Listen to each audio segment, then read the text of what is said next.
Right. Am I live? Am I live? I had to restart it because it just said that the connection was really, really bad. Can you let me know in the chat if you can see and hear me okay before I carry on?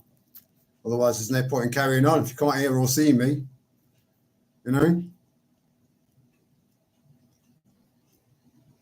Unless you're the kind of person that likes to look at a blank screen.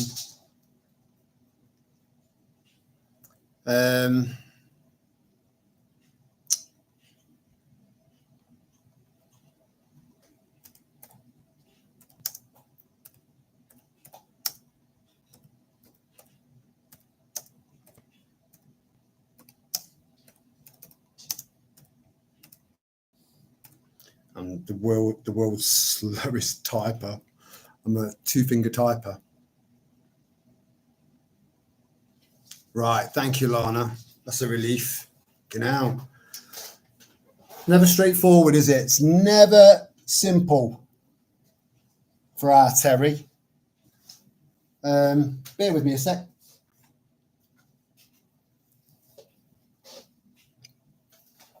Let's get my flat cap on.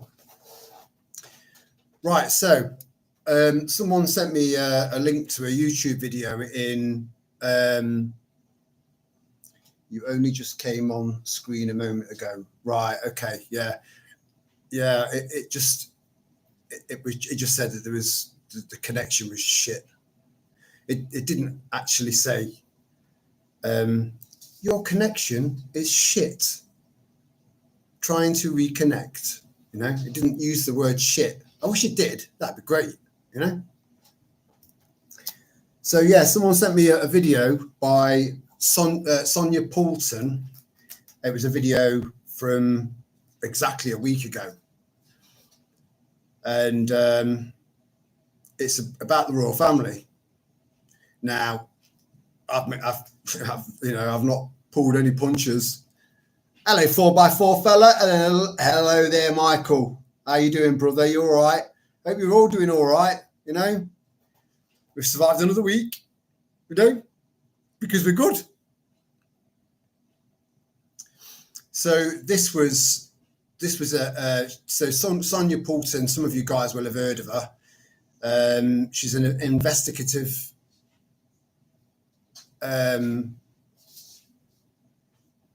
journalist with her own YouTube channel, and she did a proper deep dive into the royal family, and more specific, Prince Charles. Sal Mishra sent it me, and I've been watching that or listening to that whilst I've been trying to get organised and ready for this.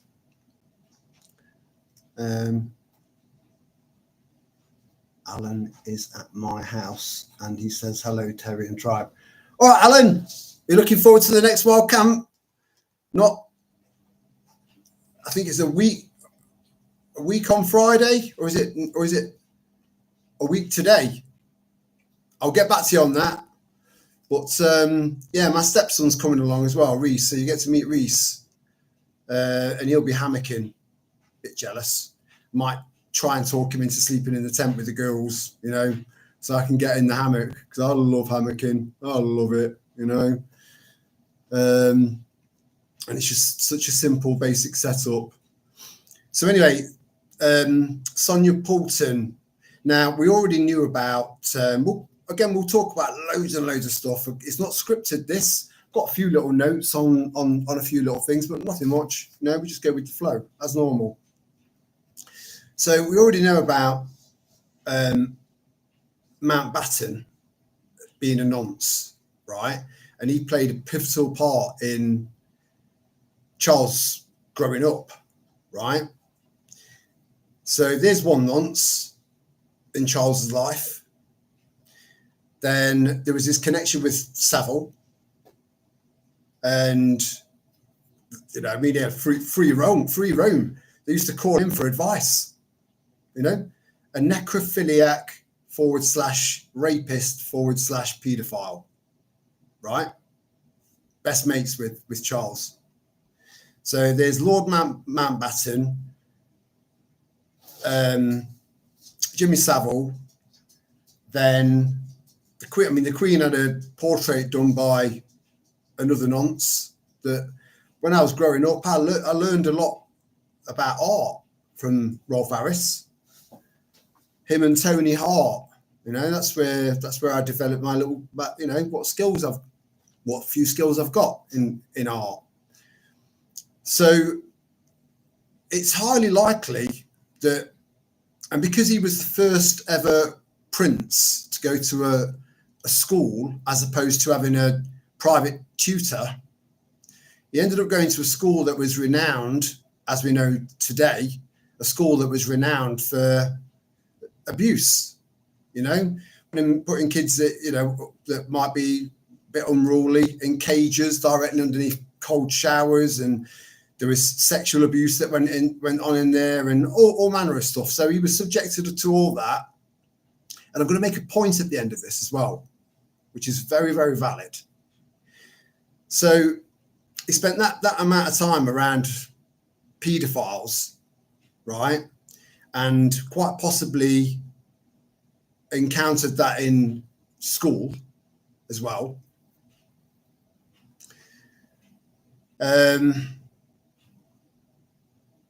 So what's to say that Charles isn't a nonce? Because like attracts like, and there's absolutely no way on this planet that and Charles had a connection with Epstein, Robert Maxwell, and a few other very, very, very questionable people,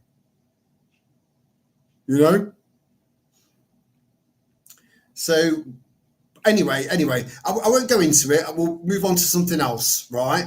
But I just urge you to watch Sonia Poulton's video on Prince Charles and the royal family. It's an extremely well put together video, and she goes step by step by step by step, and you end up just thinking, yeah, this is so questionable, Even as a child, I looked at Prince Charles and I thought, I can remember thinking, I fucking hate you, There's something really, really wrong about you, as a child. Now, hold on. Oh, everyone's saying hello. I like that. So, lots statistically, if you've experienced sexual abuse as a child, the chances of you becoming an abuser when you get into adulthood is significantly raised, right? This is a fact. So if he spent time around these very, very, very fucked up people, I mean, Mountbatten, he was taken out. I think it was on his like a yacht or something like that. The IRA had put a bomb on there and took him out. I think that was 1979 or 1980, something like that. I was very young. So one less cunt on the planet, but we've still got loads left. So I've always thought when people have used that excuse as a defense in court, I've always thought that's an absolute fucking cop out, right? So I'll tell you something. My childhood was full of abuse. You don't see me going around abusing people. It's a fucking cop out. You still have a choice on how you conduct yourself as an adult. Remember, learn, and just do the opposite. Now, I had an uncle, right, on my mum's side. I don't have anything to do with my mum's side because they're all fucked in the head. Most of them, not all of them. But it's a massive family. There were 8 of them. So I've got, well, I haven't got now, but 7 aunties and uncles. Mum was one of 8. So that's a lot of cousins as well. Now, one of my uncles was quite high ranked in the army. So when he used to come back on leave with his beret on and his uniform and that, I used to look at him like a war hero. You know, he amazed me. But it turned out that he was a nonce. It turned out that he was a child abuser. Now, even back then, I mean, I must have been, I don't know, single digit age. And he tried to be, again, this is very, very personal, you know. So he tried to be very, very inappropriate with me, right? But even as a child, I was very switched on, you know, and I managed to wriggle my way out of that and avoided it. But some of my cousins weren't so lucky, right? So I don't know if it was, I can't remember if it was last year or the year before, and it got in the papers. Look up Barry Hopkins, or body of Barry Hopkins washed up on, I think it was either Hordern or Blackhall Rocks Beach in County Durham. His body was severely decomposed by then, and no one really knows what the cause of death was. Did someone catch up with him for all of his disgusting, despicable crimes against his own family and possibly other people's families, other people's kids? Or did he have, like, you know, an overwhelming sense of guilt in his later years to the point where he threw himself off a cliff? Who knows?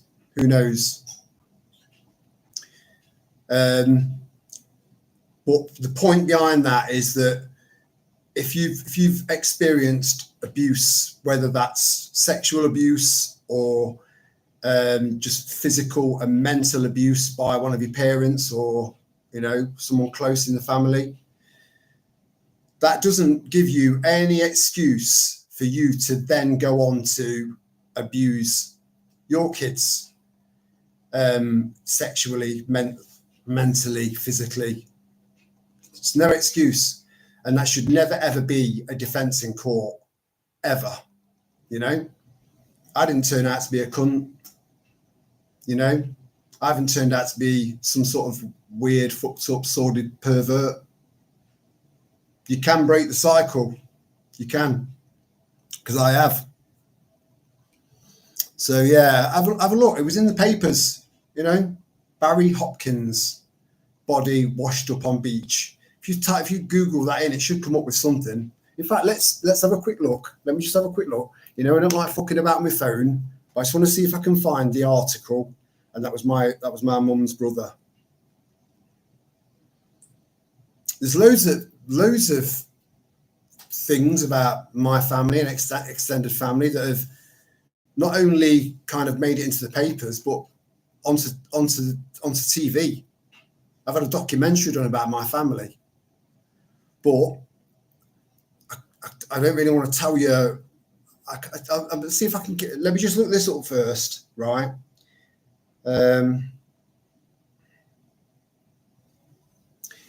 Barry Hopkins body found on beach.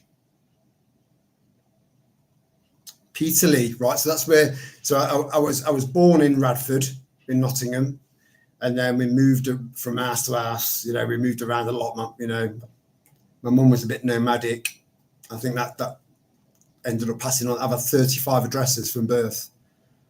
I'm 52, and I've lived there for 20 years. That's a lot of addresses, you know. But then we moved back up to Peterlee, which is kind of where all my mum's family are from. Peterlee and County Durham. So it's come straight up. It's on Facebook. Just bear with me one sec.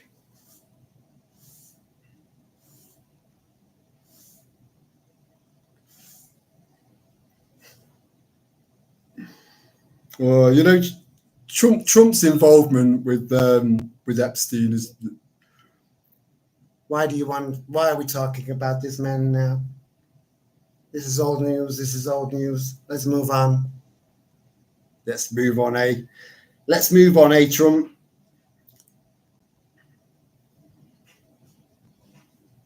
The Sunderland, here it is. So it was in the Sunderland Echo, if you want to look it up yourself, right? Barry Hopkins found dead. Body in search for missing East Durham man. A body has been found in the search for a man missing for more than a month. So did someone catch up with him? You know, did one of my cousins catch up with him? Who knows?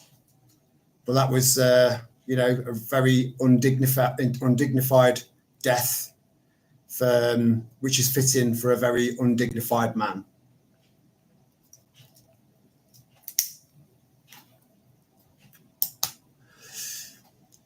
And when my family, again, my surname is very, very, very, very rare, and every person that my dad he's got a lot of time on his hands now. Every person that he's researched with our surname has turned out to be a relative, whether it's a second cousin, third cousin, or whatever. We're all related. We're an absolute one-off bloodline as far as the name is concerned. And on my dad's side, I'm the end of the line, you know, because I didn't have any kids, and I'm his only son. But there was a very famous case where two lots of parents went into hospital, city hospital, right? Both on the same ward. And that's another mad coincidence as well. So my dad's current wife, her niece was born on the same day as me in the same ward. What are the odds of that?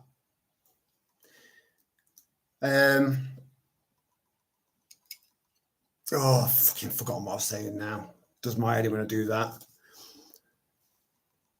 Yeah. So they were both in there, and there was a documentary on the telly. There was a DVD out. It was in the newspapers as well. But there was a documentary about my family, you know. And what happened was the kids got switched by mistake at birth, and it wasn't until they got into their sort of mid 40s that the parents were like, do you know, because they stayed in touch. Both you know, the parents of each one of these kids stayed in touch for forever, because they were, you know, in beds next to each other, and they stayed lifelong friends. But they noticed Blanche looking more like them, and the other one looking more like them. So they ended up having some sort of DNA test, and it turned out that they'd been raising each other's daughters, you know, for all those years. Switched at birth. I think that might be what it was called. If I can remember, if I can try and find it, I'll upload it into the post section. Again, the post section. You know, I don't know if any of those posts are being seen unless there's a like. You know, if someone clicks the like, I never ask anyone to subscribe. I never ask anyone to like any of my videos. I never ask anyone to share any of my videos. If you want to share them, that's entirely up to you, but I'll never ask you to, you know. But in the post section, please go in there. There's lots and lots of very, very interesting information in there that you might not know about, you know. And I do try and be careful about what I put in there so that it doesn't get too clogged up. But if you can go into the post section, because I don't think they're being blocked. I just don't think they're being pushed, you know, since the online Stasi bill came out. It's gone tits up for a lot of people now, that has. But we need to just keep soldiering on. We need to keep pushing forward, no matter what. Fuck censorship, you know, fuck it.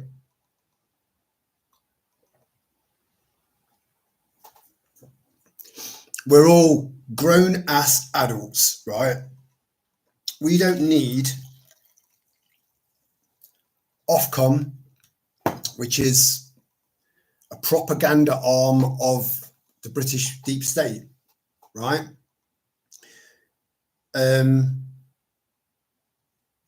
We don't need people telling us, oh, I've just gone really, really, really dizzy. I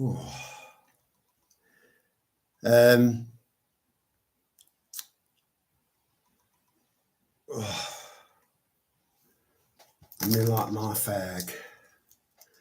That was unpleasant. I'm interested in this switched at birth. I'll find out. In fact, let me just quickly text my dad. I'll get the information and then look it up. You will get to find out my surname, you know, because I do want to, you know, ordinarily I would like to just maintain some sort of anonymity, you know, because I've told you so much personal information about me over especially over the live streams, because I flow, I open up, you know, and end up telling you stuff about myself that I probably shouldn't really tell you, but it's proof that I'm transparent, you know. Yep, Dad, just sending a quick voice message as opposed to a text. I'm just doing a live stream. Would you be able to let me know what the name was of that TV documentary about your cousin being switched at birth? If you can tell me what side it was on or what it was called, I'd really appreciate it. Right, it'll get back to me at some point. So imagine that. Imagine raising someone else's child for over 40 years, looking at them from time to time, thinking, "Oh, she don't look like me, and she doesn't look like you, does she? She's not got my nose. She's not got your nose, you know. She's blonde. We're both brunette, you know." But they never really. It took them over 40 years to think, right, I think we need to look into this. I had a stepbrother that was on a Channel 4 documentary, not for good reasons, unfortunately. My mum's third husband had 4 sons and a daughter, and 3 of them were on HMP, which is Her Majesty's Pleasure. So you're not told, right, I sentence you to 20 years or I sentence you to 30 years. It's just, you're in there, we'll decide when you come out. You know, I don't know if they still do that now. But two of the brothers, one was outside keeping a lookout. The other one went into a house of an elderly lady to burgle the house, and she woke up whilst he was in her bedroom, you know, going through her drawers and that. She woke up, started screaming, and he put a pillow over her face and suffocated her to death. And he was interviewed in jail. They were interviewing different prisoners in jail. It was a Channel 4 documentary. So yeah, just considering our family's quite, yeah. Anyway. Where are we? Wouldn't give out surname on here because not just amongst tribe, but anyone can tune in.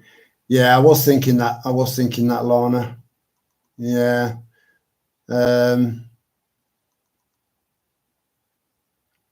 Yeah.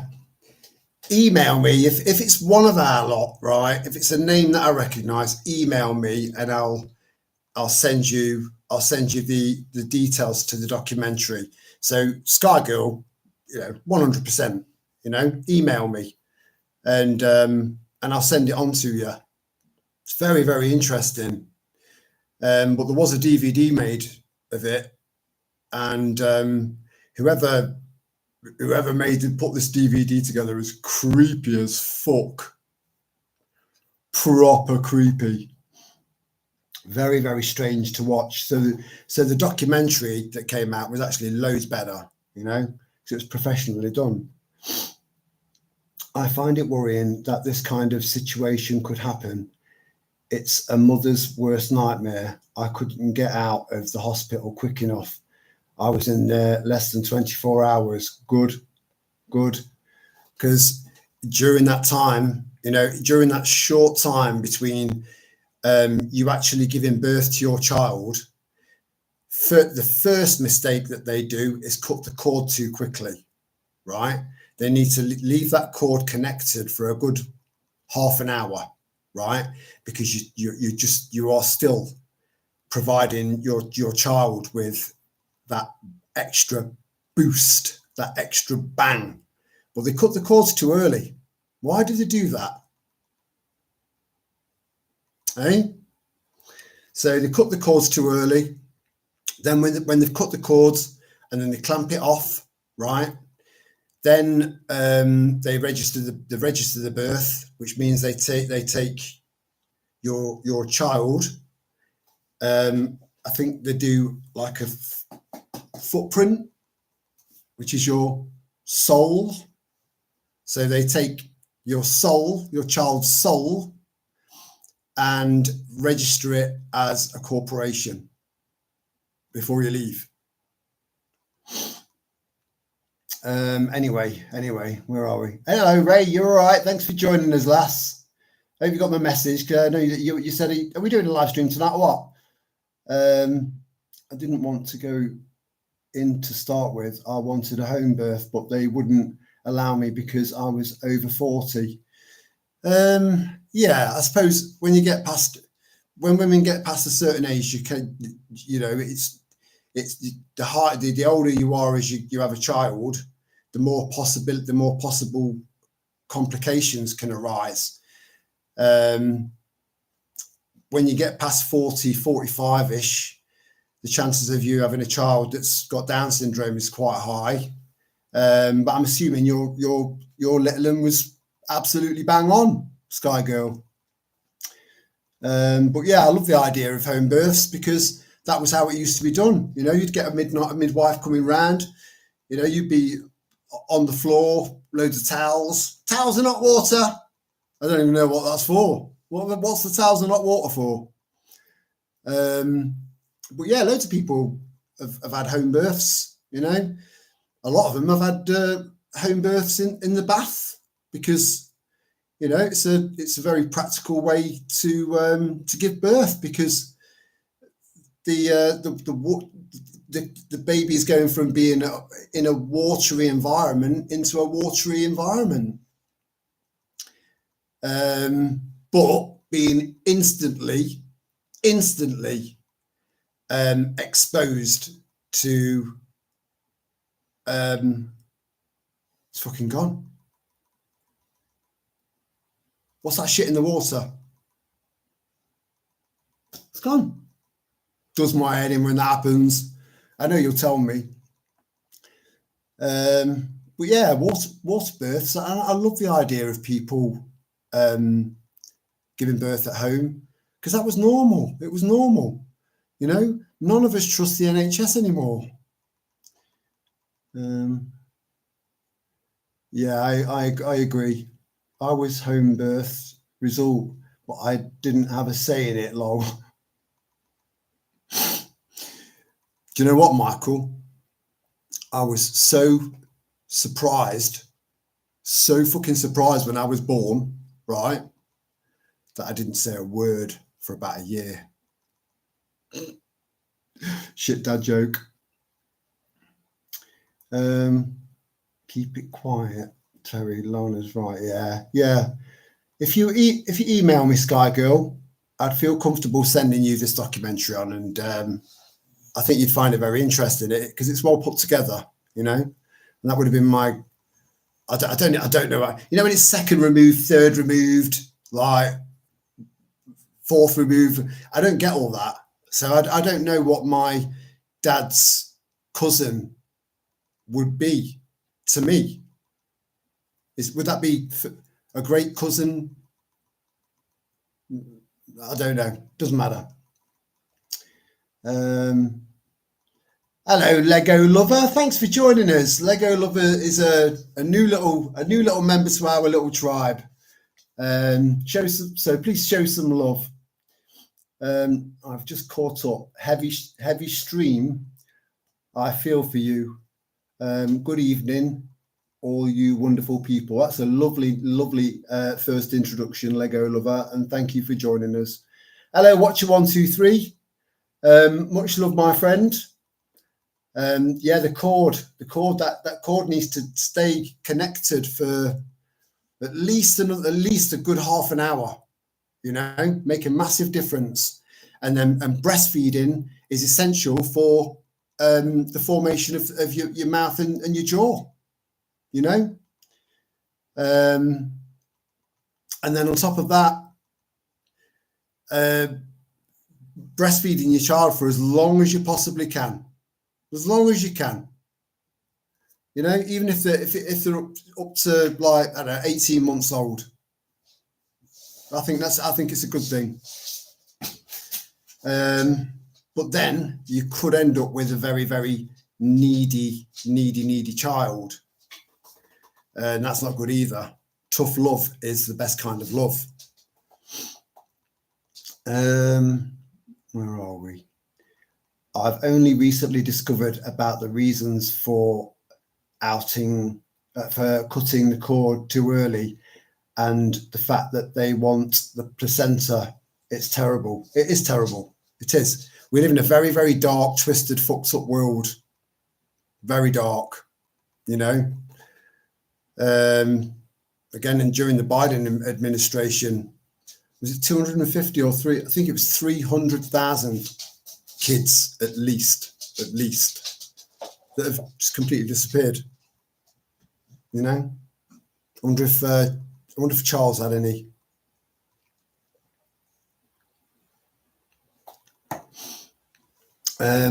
Yes, my daughter came a week early, so I didn't have to be induced as they wanted. I refused pain relief. What a woman! What a woman! And she was born in less than 6 hours and perfectly healthy. Brilliant. That's good. That's good. Yeah, again, I mean, I can't imagine what it must be like to give birth, especially without any pain relief. But I have, like, I think I've mentioned it in a previous live stream, I have witnessed a birth. I have seen with my own eyes a birth. Now, a lot of you guys have, you know, who have got kids, you know, you will have. But I'm not a dad, and it does sound a bit even more weird when I say it was my sister. But she had no one else with her at the time, so I you know, I kind of stepped up. But I saw my my niece being born from a side angle. You know, I wasn't, you know, it wasn't legs in a stirrup, me looking like that, because that'd just be fucking wrong, you know. But I just saw it from the side angle, you know, a leg up like that, and I just saw this head coming out. And once the head's past the, you know, it just flies out. It's like, poof, and with loads of fucking liquid and guts, and it's fucking horrible. It's the most disgusting and most beautiful thing I've ever seen in my life. And you wouldn't normally be able to put those two words together, you know, it won't make any sense. So I have witnessed the birth, and it was incredible. She didn't have any pain relief either. But I wish I had, because she nearly crushed my fucking hand. Where are we? They can't wait to take the child to another room or over the other end of the room to start. Yeah, exactly. Yeah. Just jabbing them up and jabbing them up and jabbing them up. I mean, they have far too many in this country already. But our kids don't have anywhere near the amount that America has. I think it's something like 70. But now they're making it sound like, oh, we're not doing 70 anymore. We don't do that now. You'll be pleased to know. We've got this 5-in-1 jab. 5-in-1. You know, that's how they sell it. But it's all mRNA. So anyone that still thinks Kennedy is, you know, the health savior of America, if you're thinking that, you're very naive, and you need to do a proper deep. It doesn't even need to be deep research. It's very simple, very easy to find. You know, and on top of the fact that there was a little scandal came out about him, right? Because he was all Billy Big Bollocks, right? We're going to change this, we're going to change that, we're going to change this, we're going to change that. And then this little scandal came out, you know, and then the scandal kind of disappeared, and now he's towing the line and the narrative, you know. If anyone could just stop mRNA jabs in the tracks, that's his job. He could do that. If anyone could stop the geoengineering, the spraying of aerosol bioweapons from the sky, he could do that, but he hasn't. You know, I said right from the start, they've all been lobbied. They've all got dirt on them. You know, Mossad is very, very powerful, you know, yet they use very, very simple tactics. The honey trap. Where was I? I was 41 when I had my last child. They call them geriatric mums now. How rude! How rude!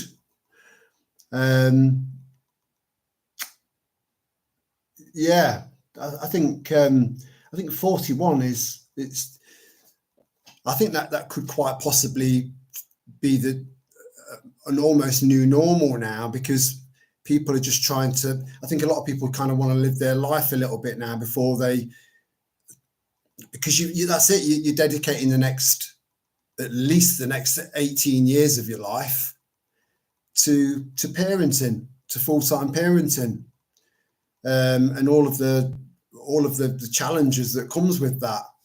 So it's a massive, massive commitment. So I think more people are leaving it till later to have kids. But I think you should all be going at it like rabbits. You know, we need to make up for the shortfall in non-viable eggs and low sperm counts, which are record lows. So whilst we've got another ideology in this country that just breed like rats, pardon the saying, you know. Anyway,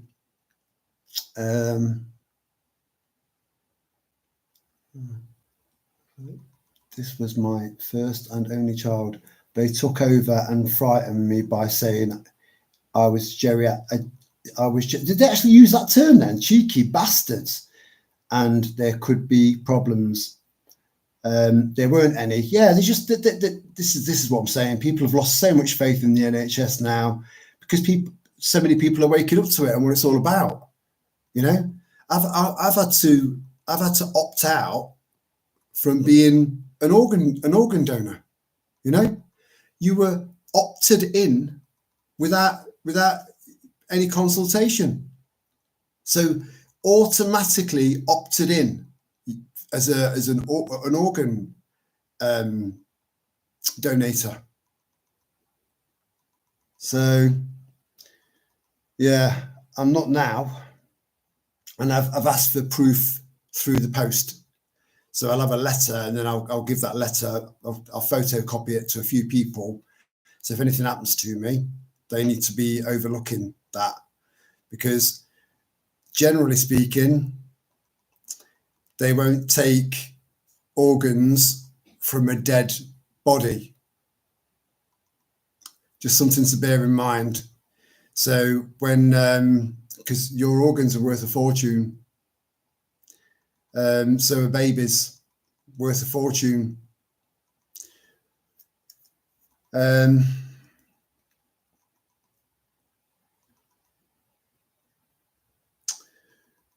Yeah. So if they turn around to you and say that your loved one is brain dead, are they? Are they really? You know, because then they can turn around and say, look, what do you want to do? Do you want to turn off the life support? You know, let them drift away peacefully. And a lot of people in that sort of situation are desperate and stressed. And when you're desperate and stressed, you don't necessarily make good decisions.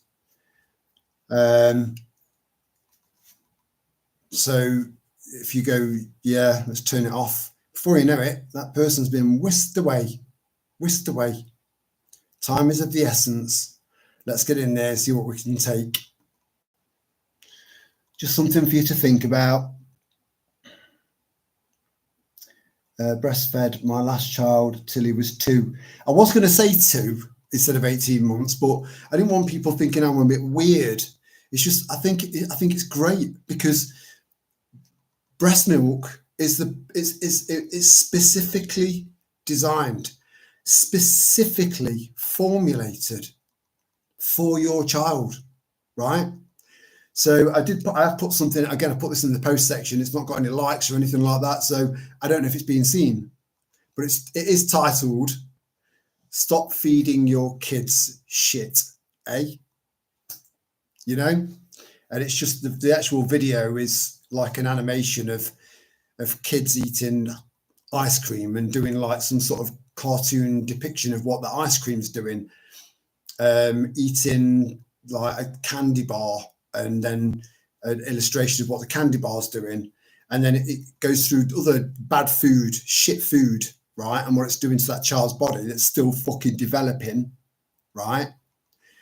And then it shows at the end, to halfway through, it shows you the same, you know, cartoon child eating an apple, and certain parts of their bodies start to sparkle, and then it show you a baby eating one of these, you know, your very young child, a toddler, eating a melon, and then it will show you what other part of the body it's you know, having a positive effect on, you know, fresh fruit and veg. And if your kid's fussy, I don't want to eat my carrots, I don't want to eat them Brussels sprouts, just go, if you don't eat it, you're not leaving the table. And if you don't eat it, that's it. You've not got anything else to eat. That's it. You go to bed hungry. That's how I was brought up. You know, like I said, tough love. I think my mum's version of tough love was a bit extreme at times. But I do think tough love is very, very good for your kids. You think about the toughest things that have happened to you in your life. You pretty much know most of mine now, you know. And that's made you into a tougher person, you know. Tough times make tough people. On November the 10th, already booked. She is wide awake and not having the cord cut for as long as possible, and no injections. Be there for her. Be there. Observe, right? Make sure that, you know, you witnessed.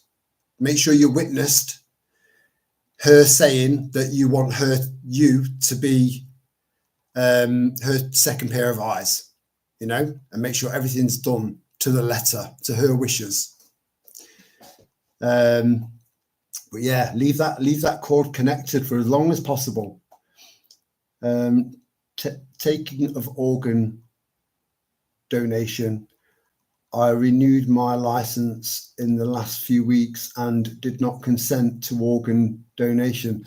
The license came back with code 12.115 on the reverse. What does that mean, Sky Girl? Does that mean that you are exempt then? Because I don't know what that code means. Lana, brain death is another of their big lies. Yes, it is, Lana. Yeah, it is. The brain dead. This is what they say, right? She's brain dead, or he's brain dead. So in the very, very slim to almost zero chance of them pulling through, there'll be a cabbage for the rest of their lives. Is that what you want for them? No. Should we pull the plug? Yeah. That's how they get you, you know? Money, money, money. Root of all evil. Sure. The box on the D1 to consent to organ. All right, so you get an option to consent then. I was livid and have written a letter to them requesting for it to be removed. Good. There is another way of doing it to get it removed. Maybe just do a quick Google, because that's how I did it.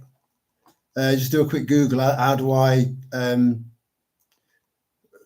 get off the organ donor list?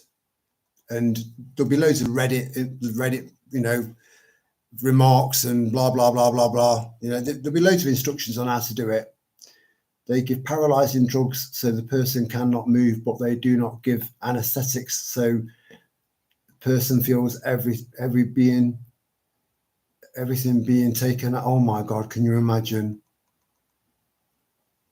I know I have heard of encounters that people have said, you know, I couldn't move. I was completely paralyzed, and I couldn't even move my eyes, and I could feel the scalpel going into my stomach.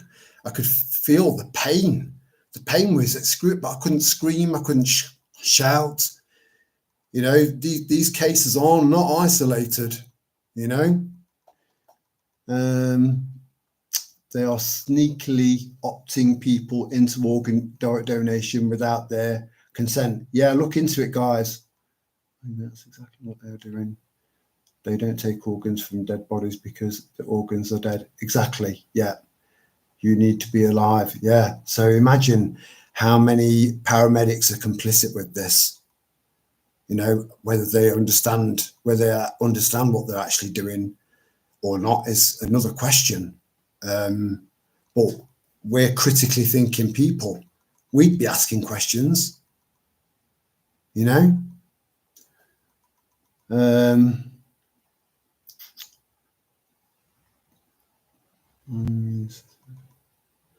My immune system is compromised. It's hereditary, so hopefully he will be okay. I hope so. Fingers crossed for you, Lego Lover. What's your proper name, Lego Lover, if you don't mind sharing it? You don't have to. I can carry on calling you Lego Lover. It's not a problem. There is a code in your driving license. I think it's 115 or something like that. You can call up DVLA and have it removed, as the code is for organ donations, and I think it cancels out others. Mind if I just have a quick look? Because I'd like to just make sure it doesn't say anything on my driving license. Oh, fuck me, that's way too small. Let me make a note of that, and I'll have a look when I've got my big thick bottom glasses on, so I can have a proper good look.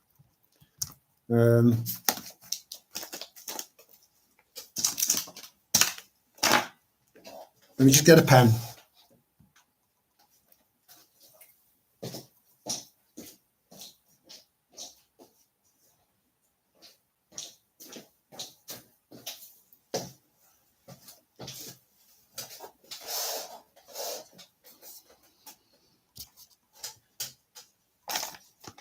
Oh, for fuck's sake, let me just get a post-it pad.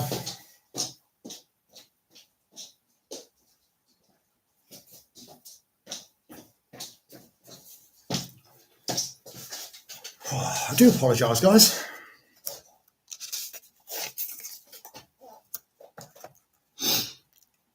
So what is it again? I've gone too far past. I'll come back down to the comments and I'll read it. I'll read them out.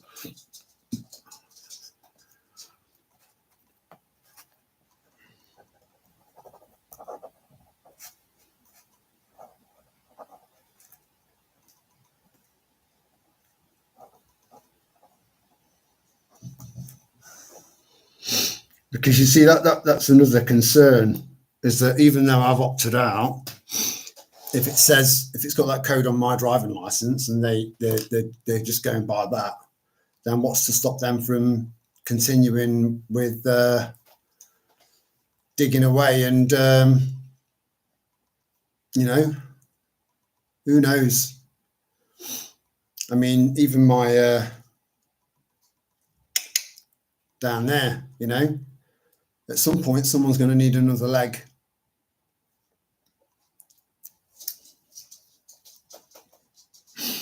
So terrible, very, very terrible.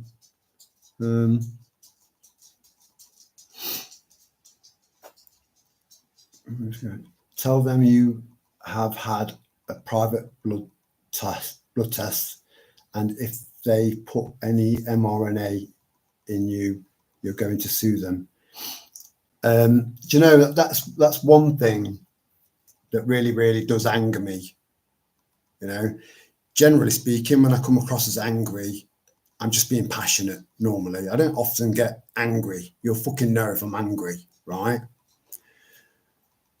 But the fact that they're aerosolizing the mRNA shit, so we're breathing it in. So that 5 years of intense, look, everyone getting fucking jabbed, and you're like no, and this is the reason why, and everyone looking at you like some batshit bonkers, crazy granny killing nut job bastard, So we went through all that. We managed to get, not everyone, I understand that, but the vast majority of us went through all that shit, only to have it forced on us now. The absolute polar opposite of informed consent. Oh man. Tell them you have, yeah. If you are still breathing or have a heartbeat, you are alive. I totally agree with you. Yeah. My mum, she died from a brain hemorrhage. So everything had to be done for her, breathing, everything. And she was in a coma, and one by one, her organs started to shut down. Her liver and her kidneys, with two of the first ones. So she ended up putting loads and loads of extra fluid was building up in her face, and it was horrible. So I mean, pretty sure there's no bits of her walking around today, because there is that aspect, And again, this is another sales pitch that they used to use. Wouldn't you like the idea of your heart, your daughter's heart still beating in another child? Wouldn't you like? Wouldn't you find some sort of comfort knowing that this part of your daughter that still lives on? Shit like that. It's all sales pitch, and preying on you when you're at your weakest. Despicable. Where are we? Let's go down. Money is definitely the root of all evil. It is. It absolutely is. Yeah. Removal from the NHS organ donor list is different to the DVLA. NHS is an opt-out system, but the DVLA is an opt-in system. You have to mark the box to consent. Right. I'm going to look into that a little bit later on and see if I can find out what's what. Just to make sure I'm covered from all angles, because even if say, for example, they ended up taking my heart and giving it to someone else, right? That person's still going to have to take anti-rejection medication for the rest of their life, you know? So would I rather die or stay on medications that are keeping me alive for the rest of my life? I don't know. Anyway,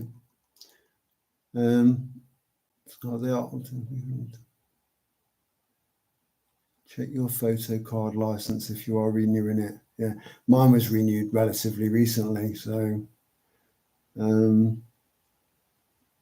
Tina, right? Lego lover, Tina. I can't think of a song in relation to Tina.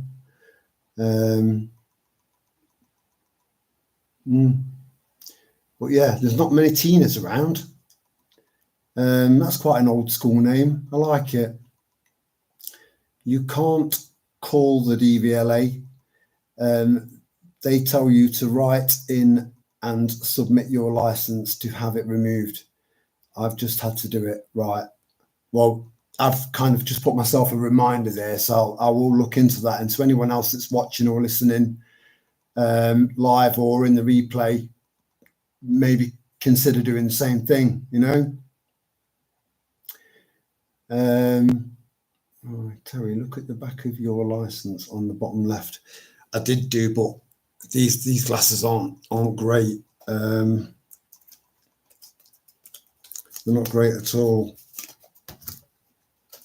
On the front, did you say on the front? So on the back of your license, on the bottom left.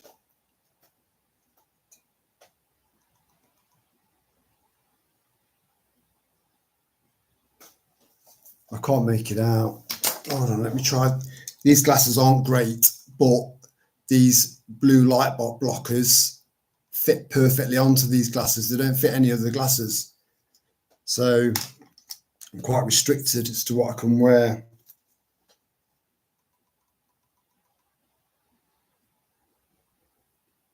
I've got, is that 115? What was it? What was it? Meant to. Let me go back again. I would like to, you know, get to the bottom of this, and find out what's what, because I don't want. Yeah, I've got 115. Oh no, I better not. Yeah. Oh, it's a fucking night. It's a minefield. And I got this come through. Let me get rid of these giant glasses. They look like fucking Deirdre Barlow. Yeah, I got this come through the post, so I'm going to go and get a little bit of shopping done tomorrow. And whilst I'm out there, pick some of these up. Obviously not for me.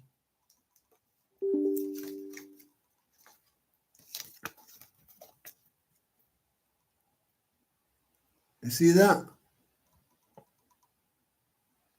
Always discreet, bladder leak pants. You know,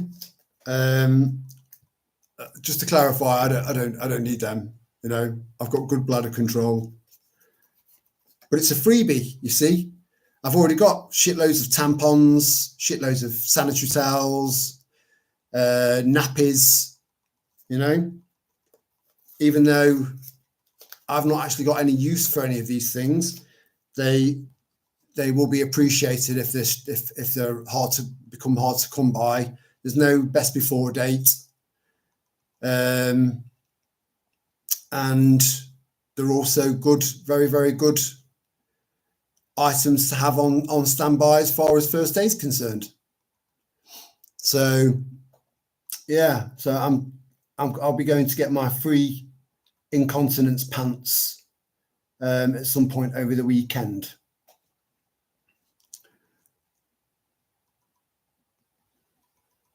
Where are we? I've gone down quite a long way.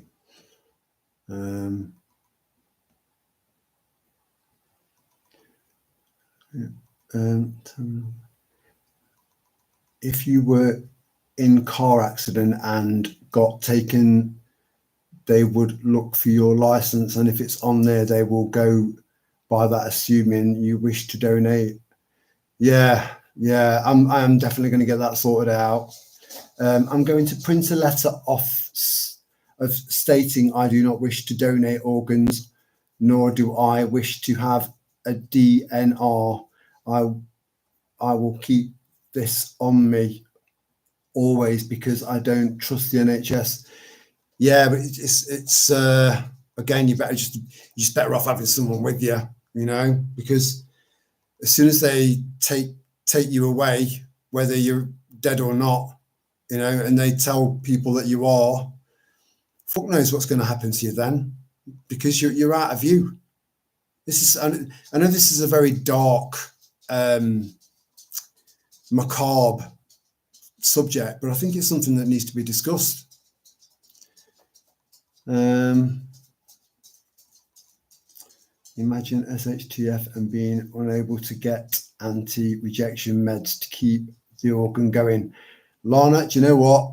Whilst I was talking about that, being on those meds for the rest of your life, I was thinking that, you know, because your body will just start, it could potentially be a horrific, slow, extremely painful, slow death.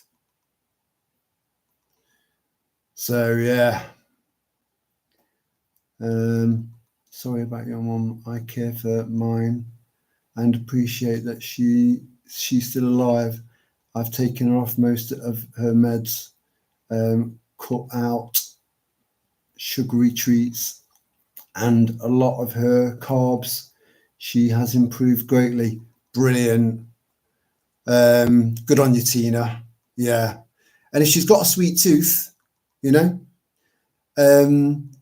buy some figs, you know. I tell you what, I had so many fucking plums. Get your gums round me, fucking plums. That seemed quite inappropriate, but I've done it now. So I had so many plums, and I picked them all off because they get so soft that I don't want them to start rotting and be wasted. So I picked them all. I picked every single one of them, and then I finally got the stones out, finally sliced each one of the plums, dehydrated them, right? And I tried some dehydrated plum earlier on. I actually prefer that to eating an actual plum, you know? And then I tried my dehydrated figs, and they're so sweet, you know? So if you've got, I think most people have got, you know, a bit of a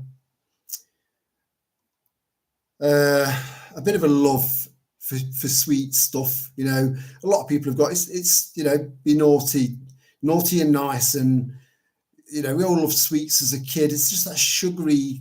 We love it, you know. But sugar is so bad for you. It should really only be used for making jams, really, and alcohol. That's it. Other than that, it's not good for you. It's not. So if you're trying to find a healthier way of, instead of going and buying loads of fucking chocolate to satisfy your sweet tooth, get some figs in or some plums in, dehydrate them, you know, and just sit and nibble on them. I'm going to check for you just now. Blood elite pants. I know, Sky Girl. Hey, look, you know, it's free. They're free. So, and there's about 5 different shops you can go to. And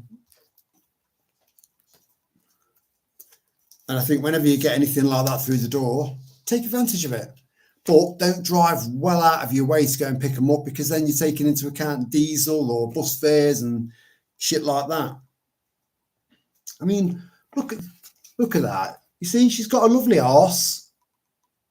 You don't expect to see nappies on a woman with a lovely arse like that. Where can you go? Sainsbury's, Morrison's, Boots, Tesco's and Superdrug, Asda, Waitrose and Savers. Now we've got a Tesco's, we've got an Asda, and we've got a Savers and a Boots. So yeah, I'll be going to get my free pack of incontinence pants this weekend. See, aren't you glad that you knew that? Aren't you glad I told you? Eh? Let me just see if my dad's got back to me in regards to this documentary I was telling you about earlier on about my family. Not sure if you put right. So one side was my family, the other side was Wheeler. Oh, I shouldn't have told you that.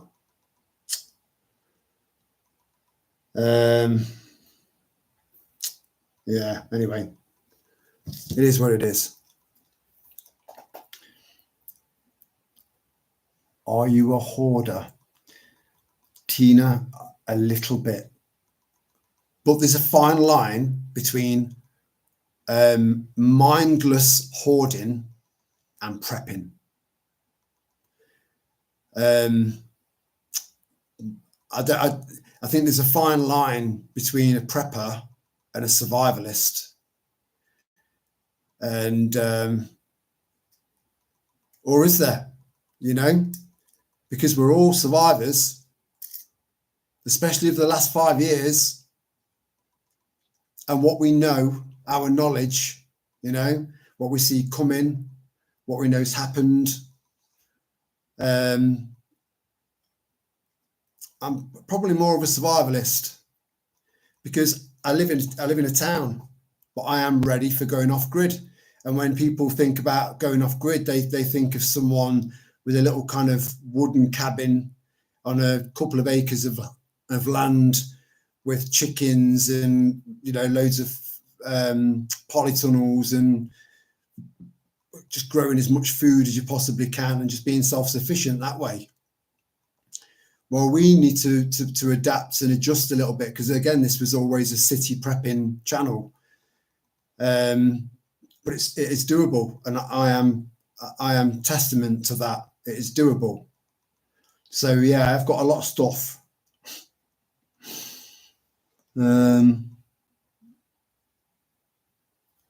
Right, thanks, Lana. I'll be contacting DVLA and getting that removed.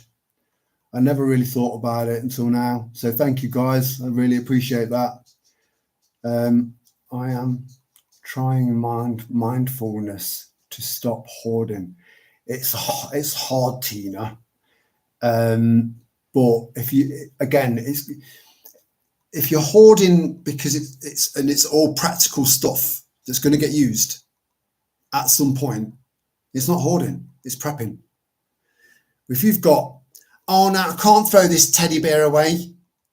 It was my baby son's teddy for his first birthday, but then you've kept the second teddy for his second birthday, third, fourth, fifth, right up until he was like fucking 12. So you got 12 teddy bears from his childhood, his little bike, you know, all stuff like that. It's just there's no need for it, you know. And then you see these people where you get people going into their houses that are the hoarder next door, stuff like that. And there's newspapers piled from the floor all the way to the ceiling. What's the fucking point in that? You know, you're just turning your house into a tinderbox for a fire, you know? So it depends on what you are hoarding, in my opinion.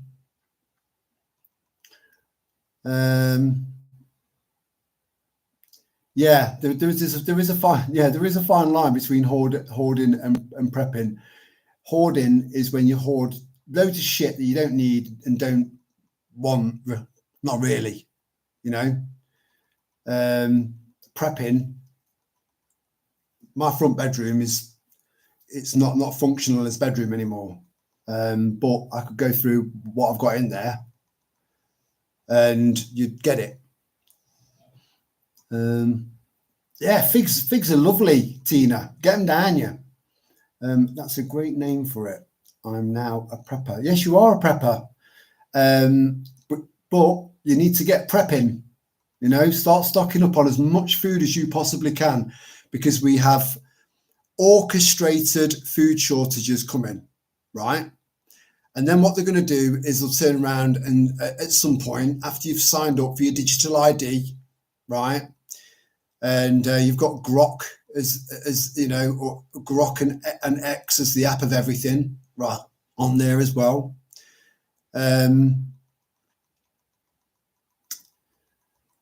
You're going to be forced into a position where they'll turn around to you and say, right, look, you're not up to date with your jabs, so we're not going to give you any money for any food, or we're going to reduce it significantly until you're up to date with your jabs. And I'll never get jabbed, never. That's why I've had to come up with other ideas, you know, thinking outside the box.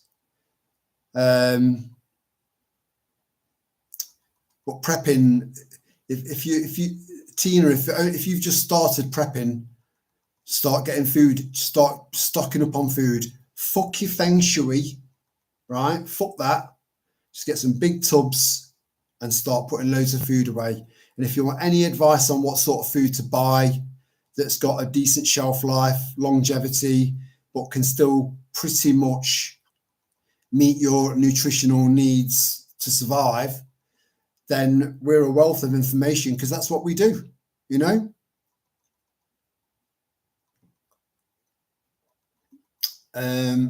Mainly only sugar I have now is from fruit. Yeah, fructose. I still have a bit of sugar now and then, but I do try and use honey to sweeten cups of tea up and that. But I've got a lot of sugar, hell of a lot of sugar. Because it's a great bartering item. Who do you know grows fucking sugar canes in their garden? Nobody. And it's good for making jams. What's that finer one than a jam? Finer? Is it compote? No, that's not right. Oh no! Can someone please correct me and let me know what that is? Because that's certainly not right. That sounded very, very wrong as soon as it came out of my fucking mouth. Compote. I said it again. I do apologise. Is it compote? Compote. No, because now I sound like I'm saying compote. Posh. Oh dear. Me and Alan just checked our driving license. Alan has the 115, but I have 12, whatever that is. Look it up, Michael. But yeah, I'm definitely going to get that sorted out. I checked out the brown turkey fig tree. Good deal at B&Q, but you have to leave it. You have to have it delivered. That's all right. You know, just leave them instructions to put it behind one of your bins or something like that. You'll be okay. Unless you live in a block of flats, it's a bit more complicated. But I'd definitely recommend getting one because they're quite fast growing as well. I have 2 boxes of incontinence pants. I don't need them. I'm a prepper, a prepper sky girl. Yeah, hey, it's better to, I mean, things like that, you know, they're not that useful unless you're the kind of lady that has a little bit of leakage, a little bit of seepage when you giggle a bit too much, you know, you're like, oh no, you know, like that. But nappies and tampons and sanitary towels, absolutely, because they're all individually sealed as well, so they're hygienic, you know, and they're just brilliant first aid bits of equipment. So because that's what they're designed for, you know, for blood. My dream is a fruit farm in Portugal. Can't afford one here. No, I know. Well, you can try and grow what you can in your own garden and learn to forage, Tina. You know, get this book here. Most of us, I would say most of us, the vast majority of us, right, started off with this little book. So send off for this little book here, Tina. It's Colin Gem, Food for Free, right? And then start to learn a little bit about foraging, because it is literally food for free, and it's all organic. All of it's organic.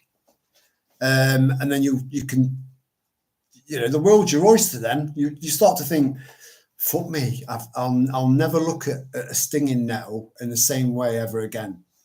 Stinging nettles are a superfood. So get that book, Tina. 12 is fine, but if there is a 12.115, the 115 is the organ donation consent. Alan needs to write a letter and submit the license, and then for them to remove it. I wonder if they still go ahead with it though, you know, because we just don't know, do we? I've got no trust, no faith in the NHS at all now. I wouldn't like the idea of being put under for whatever reason. This is why I'm trying to look after myself, so I don't have to be I'm reducing the chances of putting myself in that position. We've lost so much faith, so much trust in the NHS. I'm practical. My stash is useful or saleable. There you go. If you can turn it into money. There you go, Michael. Lana's just put all the codes there for you. Oh, yeah. Astrology. I think there's something in it. And lunar cycles. Lunar cycles go with a woman's menstruation cycle as well. It's all connected. It's madness. It's crazy. Fantastic. Full moon warning. Does that mean there's a clot on the way, Tina? Thanks for that mental image. Thanks for the information. Yes. Compote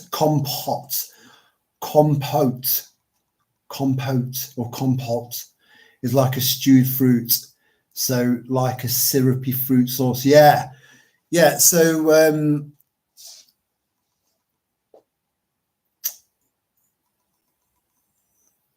hearts. So HART''S. Humble Homestead, one of our little tribes. She's got her own prepping channel now. She's got chickens and stuff, grows her own stuff, and her videos are really, really good. She's got less than 100 subscribers, so please go over there and, you know, subscribe and show her some love, you know, because her videos are very good. They're very step by step, you know, perfectly edited, step by step, very easy to follow instructions on trying to get creative with food that you've foraged or food that you've grown in your own garden. You know, it's a lovely channel. Where am I? So yeah, a compote is my next plant to use with these strawberries, blackberries. I've got a shitload of blackberries. They're taking over my freezer. Can't eat them quick enough. I have a lot of coffee. Yeah, me too. Did have a lot of sugar, but it's gone down. As a start-out prepper, Tina, just buy rice and as many different types of beans as you possibly can, because those two combined can sustain you, right? Canned food as well. Loads of canned food. There's a special offer if you're interested, Tina. Get a pen, Tina, and then come back. don't deliver to offshore, sadly. Oh, that's a shame. Offshore? Where are you from, Tina? A bit of leakage when you laugh. I would call them pissy pants.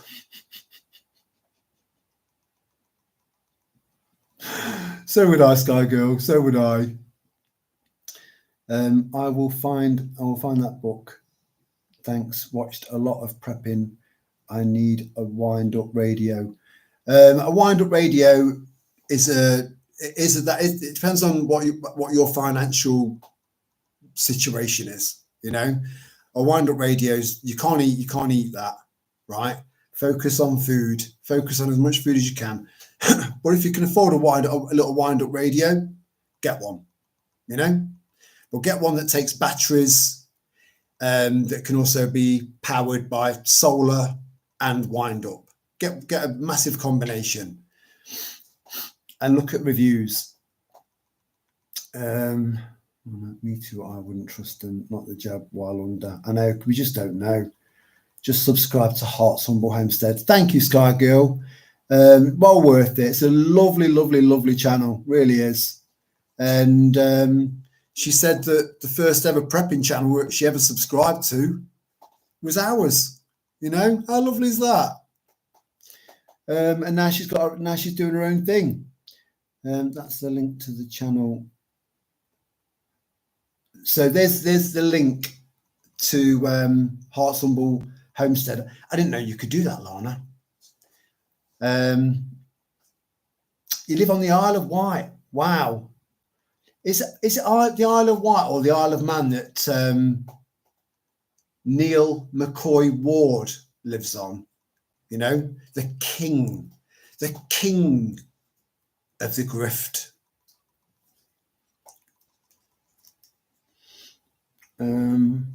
Amazon sells hand crank wind up radios with a torch and a solar panel to charge. You can even charge up your phone on it. Yeah, brilliant. That sounds spot on.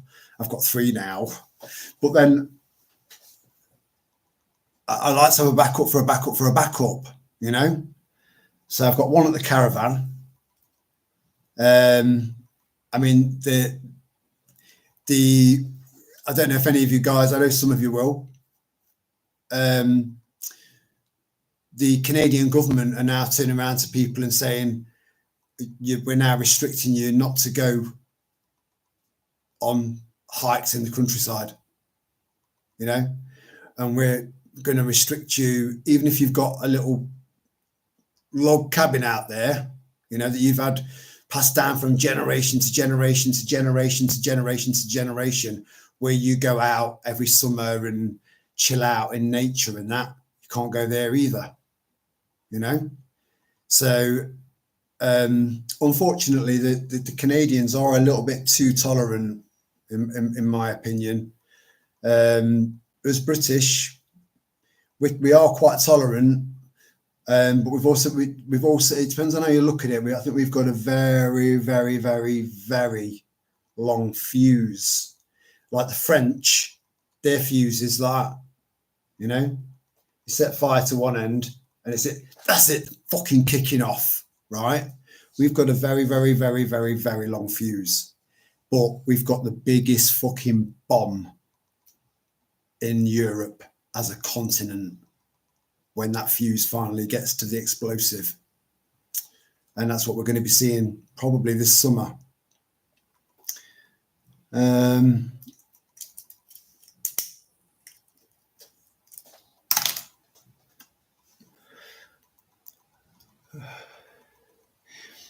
Neil is on the Isle of Man. Ike is on the Isle of Wight. Right. Okay, I didn't know that. I was looking at Amazon today, Sky Girl. I think the Isle of Man, the Isle of Wight, Anglesey. I would definitely consider moving to one of those islands, but it's really difficult to go and live on those islands. I mean, the Isle of Wight and the Isle of Man, because you need to be connected to the island, I believe. I think you've got to have relatives there or some sort of bloodline there, or a fucking massive bank balance. It's like anywhere else, money talks, you know.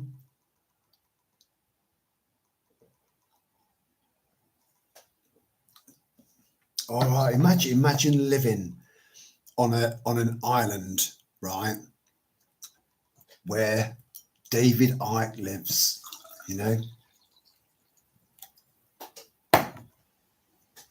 I would, because he gets loads and loads of interviews, and we've all seen them.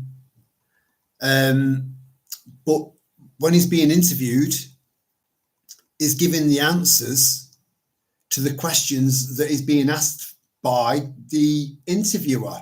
You know, I've got shitloads of questions that haven't been asked that I would love to ask him. You know, and again, small world. So my stepdaughter Sarah, she was the manager of a quite a big gym.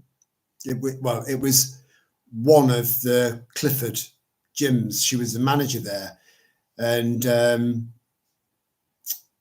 fucking hell, what's his name? Oh, see, shit with names. Gareth Icke. Gareth Icke used to go there on a regular basis, and yeah, if ever there was a chip off the old block.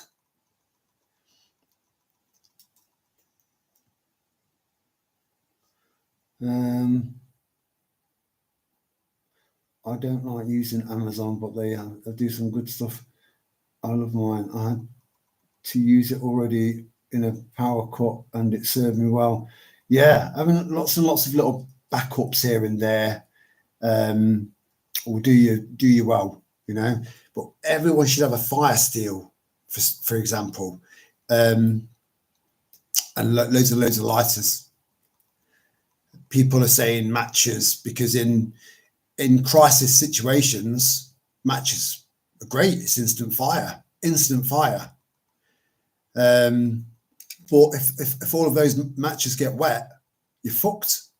If you've got a fire stick or a fire steel, that'll still create sparks, even if it's drenched. If it's dip it in water, sparks, you know. Everyone should get one of them. Let's create our own tribe's island. Yeah, but where, you know? And then we'd have to build a desalination plant, which would cost hundreds of thousands of pounds. But I think I'd have a big fucking mud hut, you know, and then I'd have loads of smaller huts all around my hut to house my concubines on Terry the Tripod Island. We'll call it Tripod Island, you know. Full of retired people on this island. You see that a lot, you know. I'd love to sit down on a bench with David Icke and chat for hours with a flask of coffee. Yeah, me too, Lana.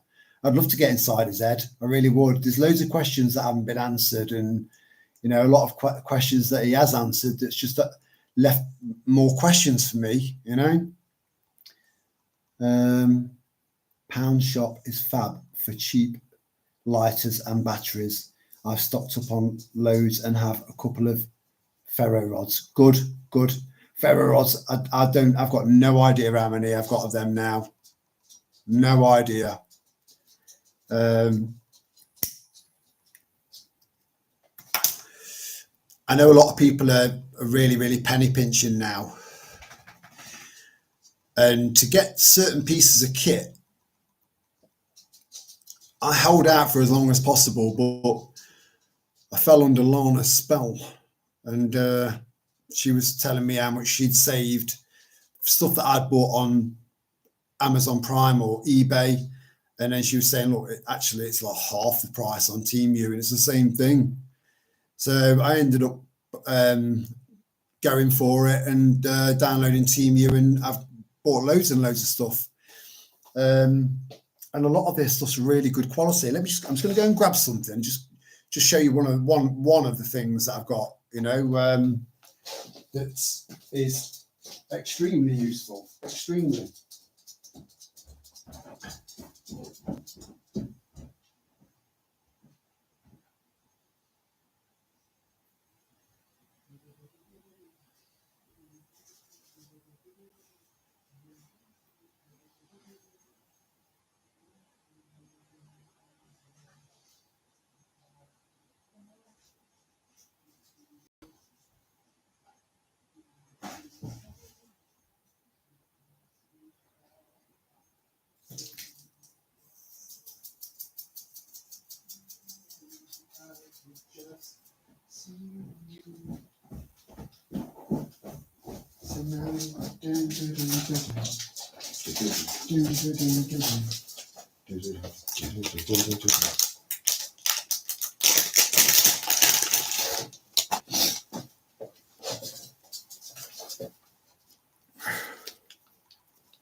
I mean, this here, it's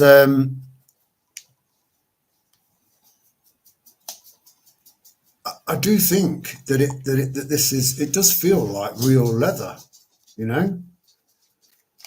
There's the actual striker that attaches to this, right? So it comes with a significant fire steel. I mean, look at the diameter of that, size is everything. So there's your fire steel, right? And then this, once you've got a little bit of a fire going,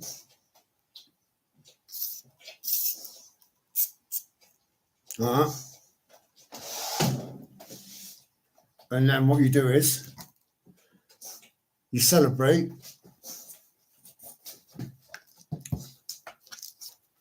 getting your fire going, and then afterwards, God,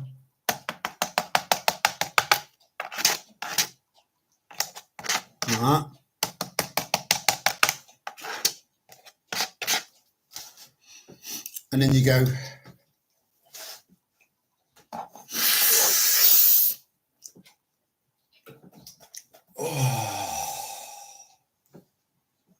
Is that bad taste? This is a bellow, right? I mean, look how long it is.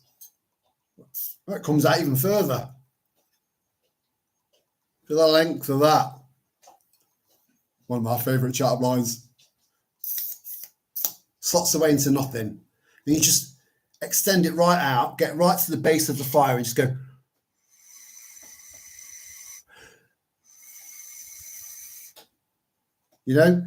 So just this little piece of kit here, right, is brilliant, and it cost me less than £5 delivered. So just saying, and I've bought loads of stuff off there, loads of stuff, and it's all prepper related. It's all prepping related, or bushcraft or camping related, and these are all things I'm very passionate about. Where are we? Yeah, you can learn how to make a fire in the wet and the rain. If you can split wood, if you've got the ability to split wood, if you've got a decent knife, a really decent knife, I wish I could find my little chainsaw thing, right? Let me see if I can find a photo of it on my phone so you'll know what to look for, because I'm telling you, they are fucking brilliant. You don't need to taking a chainsaw with you when you're carrying everything on your back. It's not practical. Well, this thing just fits into a pouch about that big, and it can saw through logs that big, that thick. It can saw through them. let me see if I can find a picture of one. I don't know how much they are on eBay. I'm just going through eBay because it's just easier. It was just there.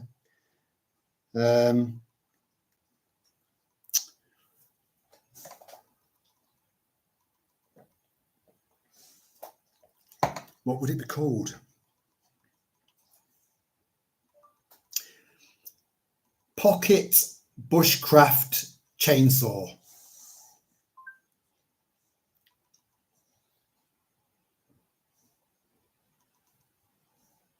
Yeah, they've got some really, really shit ones. Oh, that's identical to mine. Identical. Absolutely identical.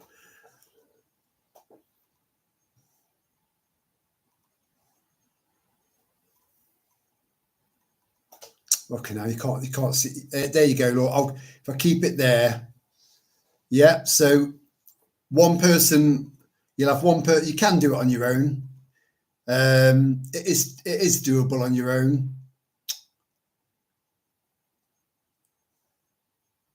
There. So one person will have hold of one of the handles. The other person will be on the other side of the log with the other handle. And it's to me, to you, to me, to you, to me, to you.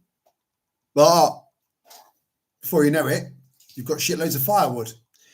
But with trying to get, when it's been absolutely silent down and you need to get a fire going, just find logs that are kind of up, sort of either semi-vertical or vertical, right? So the water's had a chance to just keep running off it and running off it.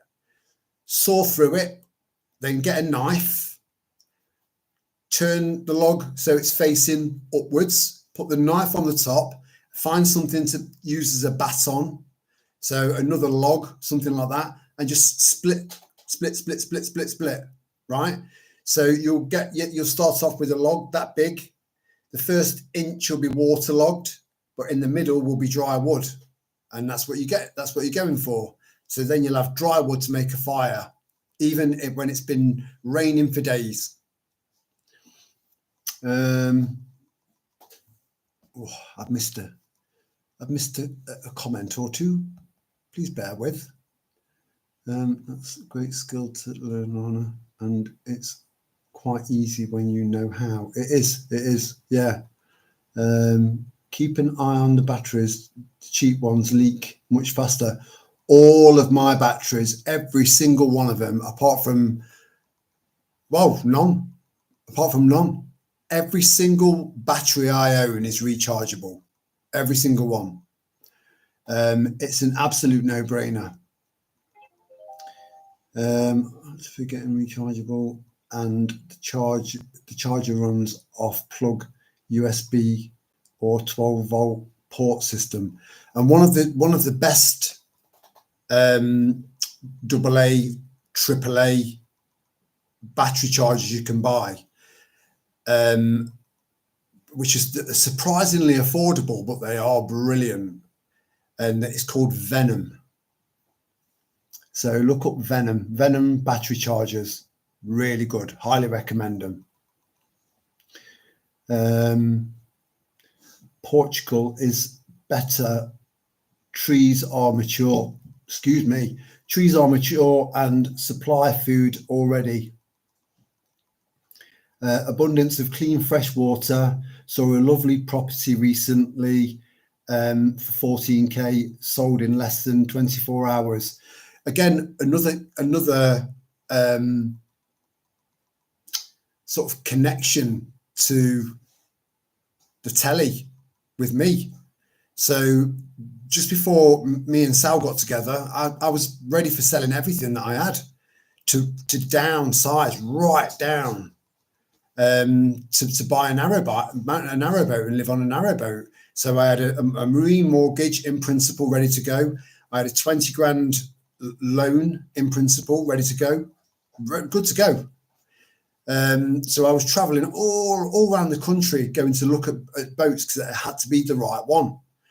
And I went to this we ended up traveling, I can't remember where it was now. This is connected to Portugal, and me again, anyway, so it was quite difficult to find this guy. He had a semi-traditional narrowboat, and then connected or alongside that was a butty. So your narrowboats, you've got your hull, and then you've got the actual living quarters that goes like that, sort of tapers up just a little bit, and then goes across flat at the top. Sometimes a little bit curved, right? A butty is just like that. It's like like a tent all the way down. And he was trying to sell his butty and his boat, which was advertised as being en suite, by the way, right? Which meant it was a portaloo, right? A portaloo, not plumbed in or anything like that, behind a fucking curtain. Yeah, anyway. So I'd realised that I wasn't interested in his boat, but we were just ended up. They were both quite new agey, and they had a family that were living on the boat as well. Lovely people, and we were just drinking loads of tea and just talking. And he was part of a group that used to go and do crop circles, right? And he said, "Look, he says a lot of them are made by people like me." He said, "But." And he looked really uncomfortable about continuing that that line of conversation with me. And I just said, "Oh, come on, tell me." He says, "Look, loads of us have seen these crazy glowing orbs just moving around a field, and before you know it, there's a crop circle there, and it's got nothing to do with us, nothing." Which I found quite fascinating, because he seemed like a very, very stand-up guy. Anyway, he basically was telling me, "Oh, I need to sell my canal boat and the butty, and then consolidate the funds together." His job was a solar panel technician. I can't remember specifically what he did with solar panels. It's irrelevant, right? And he showed me a photo of the boat that he wanted, that he was planning on buying in Portugal. It's on a big lake, and it was like 3 decks, really. It was big, very big, and that was his plan, to buy that boat and live on that with his missus, who was also, like I said, a bit new agey. She had dreadlocks, he had dreadlocks, both white, and that was it. It was a nice encounter, and I drove home. But about a year and a half later, me and Sal, this is going back a while now, me and Sal were sat there, and we were watching this. There was a program called Wife Swap, right? So the wife moves out of your house and moves into someone else's husband's house, and their wife moves out of their house and moves into your house, right? And you've got to try and fucking just crack on and get along, And it was mad, because that man and woman that I met, and I spent about 3 hours conversing with on their canal boat that I was going to buy but didn't, was on the telly. They were on the telly. And they were living on the boat that he showed me a photo of on his phone. It was mad. It was mad. What are the odds? So many synchronicities. It's crazy. Needless to say, he couldn't get on with the woman that, the wife that wasn't his wife. Couldn't get on with her, because she was too, twisted up into the system. And his missus, dreadlocks and that, she's like, why are you feeding your kids this shit food? And what else was there? There was just a complete and total, very, very, very different, very different. I found them both very, very relatable, but I think that, like, the average Joe out there is not like us. They're not like us. So, that was quite interesting, seeing the boat that I'd seen a photo of on the telly, and the bloke I was talking to and his missus on the telly, in a wife swap thing. You know, the whole wife swap thing. You see, my dad doesn't watch these live streams because he's got a short attention span, so he'll never know about this. But I found out quite a few years back that when the first address that I remember wasn't my first address. I was just approaching being a toddler before we moved into this house, right?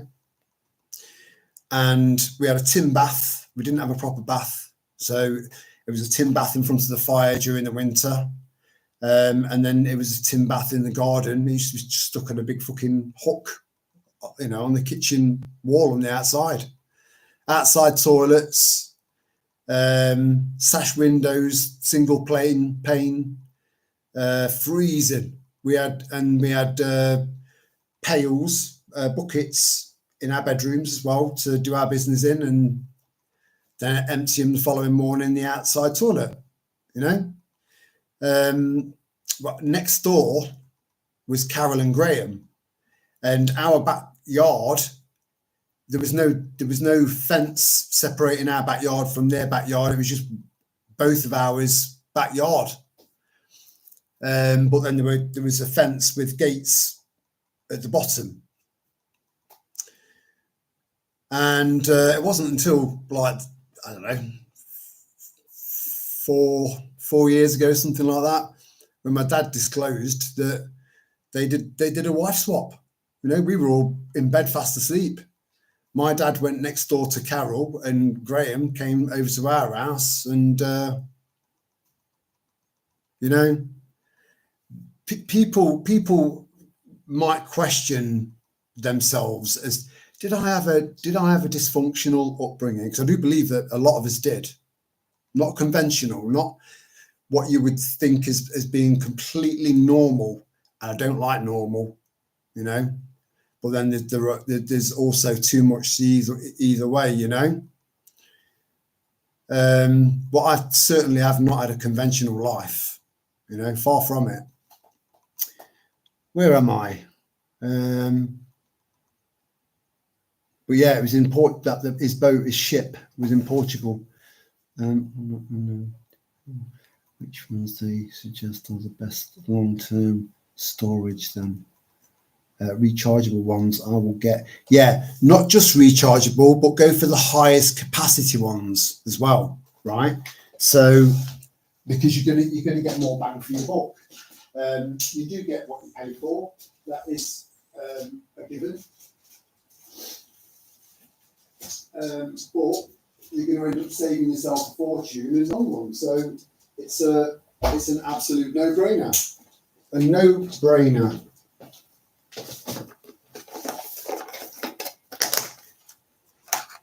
So I mean, I've even got a charger for, you know, is it 7 or 9 volts? You know, the ones that go in your smoke alarms, your carbon dioxide alarms, stuff like that.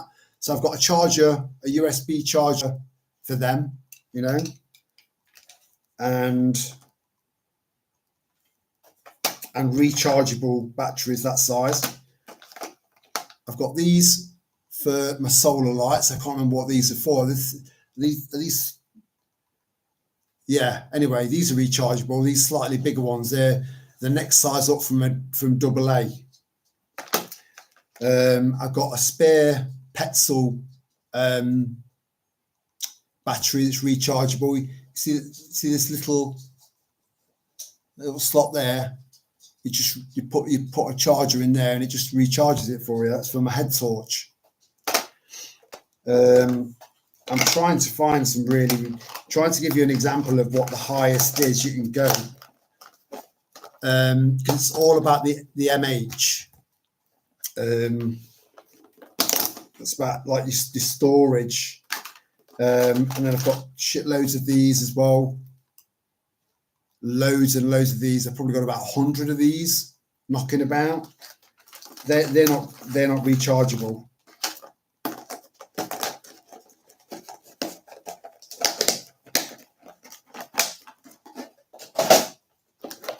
Fuck's sake. Yeah, so this that goes into your smoke alarms and various other devices and stuff. That's fully rechargeable. All of my batteries are rechargeable, every single one of them. So that for example, 3,000. That you want to get as high as you possibly can, because if you then put that battery into a device that doesn't really suck that much energy, that much juice out of the battery, you won't need to change your batteries as often, and then you won't have to recharge them that often. You know, it's a no-brainer. But I have got yeah, my my AAA batteries, they're the highest power as well. I think it's 1100. They go right down to like 600, 700, something like that. I hope this is making sense to somebody, because it makes complete sense to me. You know, we just assume that people know that what we're talking about, and it's not always the case. So I hope you got what I meant. Where are we?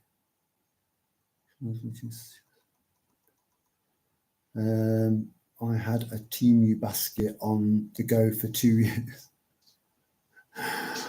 Do you know what, Tina? At one point, I wouldn't have recommended it at all, because I was just so suspicious of it. You know, I was really, really suspicious of Temu. Now, would I buy a rechargeable e-bike from Temu for 400 quid?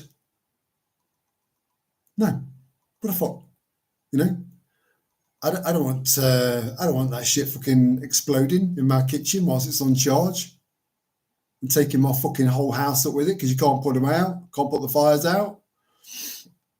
But as far as lots and lots of other, especially prepping equipment, you know, you're going to save yourself a fortune, an absolute fortune. But, and there is a big but, and Lana will back me up on this, right?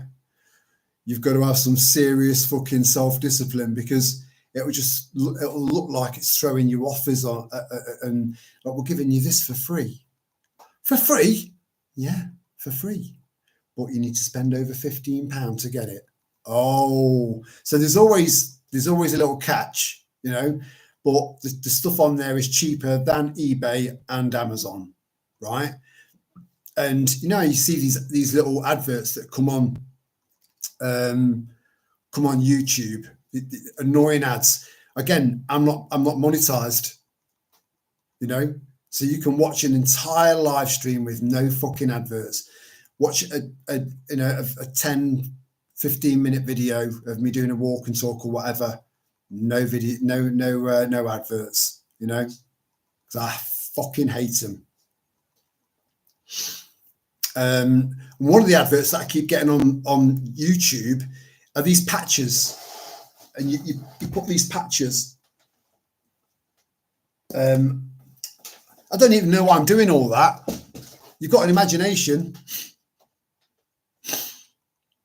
You put these patches that look a little bit like sanitary towels on the base of your feet, right? And they say, when they've gone black, that's all the toxins that have been drawn out of your body. You know, you've cleansed yourself. Look how disgusting that is. It's all black, right? It's a con. I do know someone that might watch this, you know, that swears by them, but I've tried to explain, right, that you can go and get water from a distiller, right, which is 100% pure water, nothing else in it. You pour a little bit of that onto one of these pads, it'll go black. You know, you spit on it, it'll go black. Wee on it, it'll go black. It's just moisture activated, giving you the impression that it's pulling toxins out of your body. It's a scam, you know. Anyway, so a lot of the stuff that you're finding on eBay, at Prime, and on the occasional advert on YouTube is stuff that people have bought on Temu and they're reselling it on at a profit. You know, there's lots of stuff that I've had from Temu, and I've just thought, how the fuck have they managed to make a profit off that? You know, I think out of about, I don't know, 20 things that I've bought so far that have been delivered, there's probably been one thing that I thought, this is shit, and that went straight in the bin. It was just a plug. It was for your plug, you know, sink plug. It was shit. It wouldn't fit. It was cheap plastic shit. I had it. Where are we? EBL is the brand name. AA and AAA, but they do all sizes. I got a set with the chargers. Yeah. Is it Tron or Tronic? I think it's called Tronic. That's another make of battery that either Aldi or Lidl sell, and they are brilliant, you know, because you can only recharge them and then discharge them, recharge and discharge so many times before they become useless. So if you're gonna buy some good quality ones. Don't buy any shit. Not when it comes to batteries, and they are a dog's bollocks bartering item. But I won't be bartering any of mine away. They're too important to me, use wise. Good night, Sky Girl. I didn't realise that. I've only just seen your message. Sweet dreams, lass. And thank you for joining us. You're taking notes, are you, Tina? Good. Because it's all good stuff. And look, I wish that I'd started up some sort of playlist system in the channel. So if it was about preserving food, it would be under the title preserving food. If it was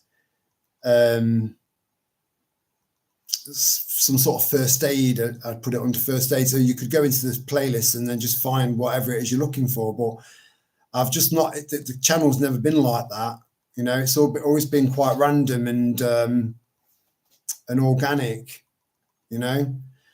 So, but there's a wealth of information out there, and there are loads and loads of other prepping channels as well. Loads out there. Hello, Linz. I hope you're all right. It's good to see you. Thank you for joining us. It has been a while, Linz. Yeah, I hope you're all right. I hope you're doing okay. I was very skeptical about those patches, to be fair. Yeah, please believe me. Please believe me. They are a scam. They're a scam. That people, again, if people have turned around and said, well, actually, you know, after I took them off in the morning, I felt like a new woman, right? The placebo effect is very real and very powerful. That's all it is. It's a fucking scam. My Temu basket at 300 quid. Oh my God. I haven't downloaded the app, so have not been offered any deals. You'll get them coming left, right and centre, you know.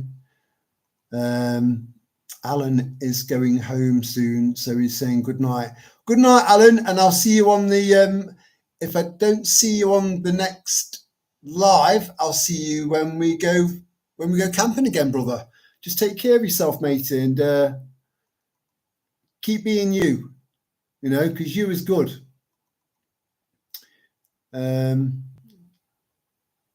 If you use it on a phone app, you will get, yeah, that's right, Lana. You get bombarded. But if you do it on desktop, you know, on your laptop or something like that, but it's a lot better apparently. But yeah, on the app, fuck me, just constant bombardment. Best to never discharge a battery lower than 15%. Yeah, I'd agree with that. I would agree with that, because you will extend the life of the battery. I mean, the same applies to your phone. But how many people just like they put put the charger in the phone because it's run low, and then just leave it on the side so it's fully charged for when you wake up the following day. That could shave years off the life of your battery and off your phone, because we can't, they make them now so you can't just buy a new battery for it, unlike the S4, S5, S6, S7. Yeah.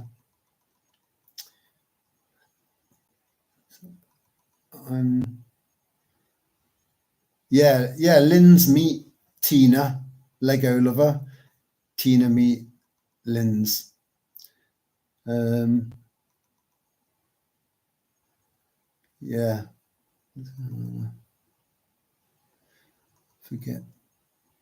forget to get spare cell batteries for any car key fobs you have, else your immobilizer won't go off.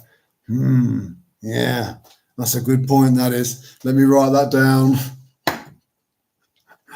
I didn't think of that. Why did I not think of that? I have got a spare fob that comes with my car. It's just in the drawer. It's a fucking pen, spare battery.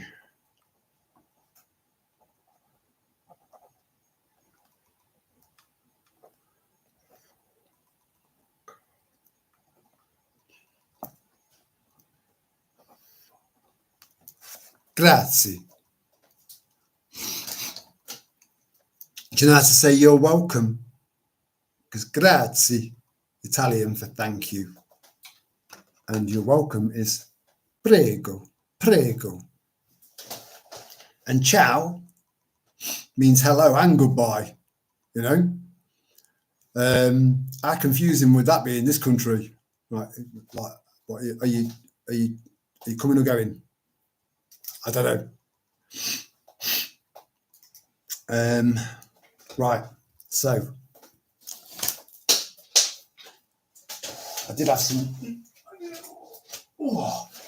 I have written a few little things down that I just wanted to just kind of mention. I'm very disorganized here. Right, so I watched a YouTube video that was mind-blowing. Right, now I did know bits, right? But again, when someone puts something together perfectly, puts things together into a video, and then serves it up to you as one complete dish, so that it all makes complete and total sense. So it's really easy for that penny to drop. That was one of them. Lana, I don't suppose you can. I don't know if you can or not. Can you know the one I'm on about the ether and the city of light? I think that's all I need to say for you to find. If you could put a link on there. Thank you, Lana. You're a star. Please watch this. Right? And it's a really excellent example of how they have twisted and altered history away from the truth and into their narrative, So it's left us thinking, what is true about history? I loved history at school. It was one of the few subjects that I didn't play truant from. I loved it. But that was part of that was because we had a really good history teacher. But I think I know, looking back on reflection, that he knew that not all of this was real, you know. So he used to say to me, or how about this, you know, and it'd leave my head spinning.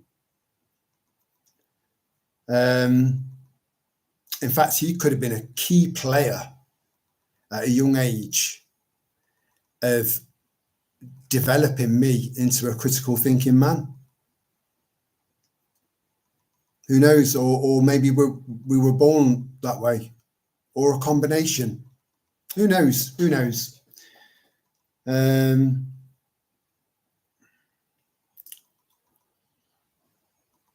forget to get. Yeah. Oh yeah. So anyway, this YouTube video, if you can just click on it and then just there, it's just there, right? If ever you were to watch a YouTube video that will change the way you see everything, so it will have a profound effect on you, because it's real. It's very real, right?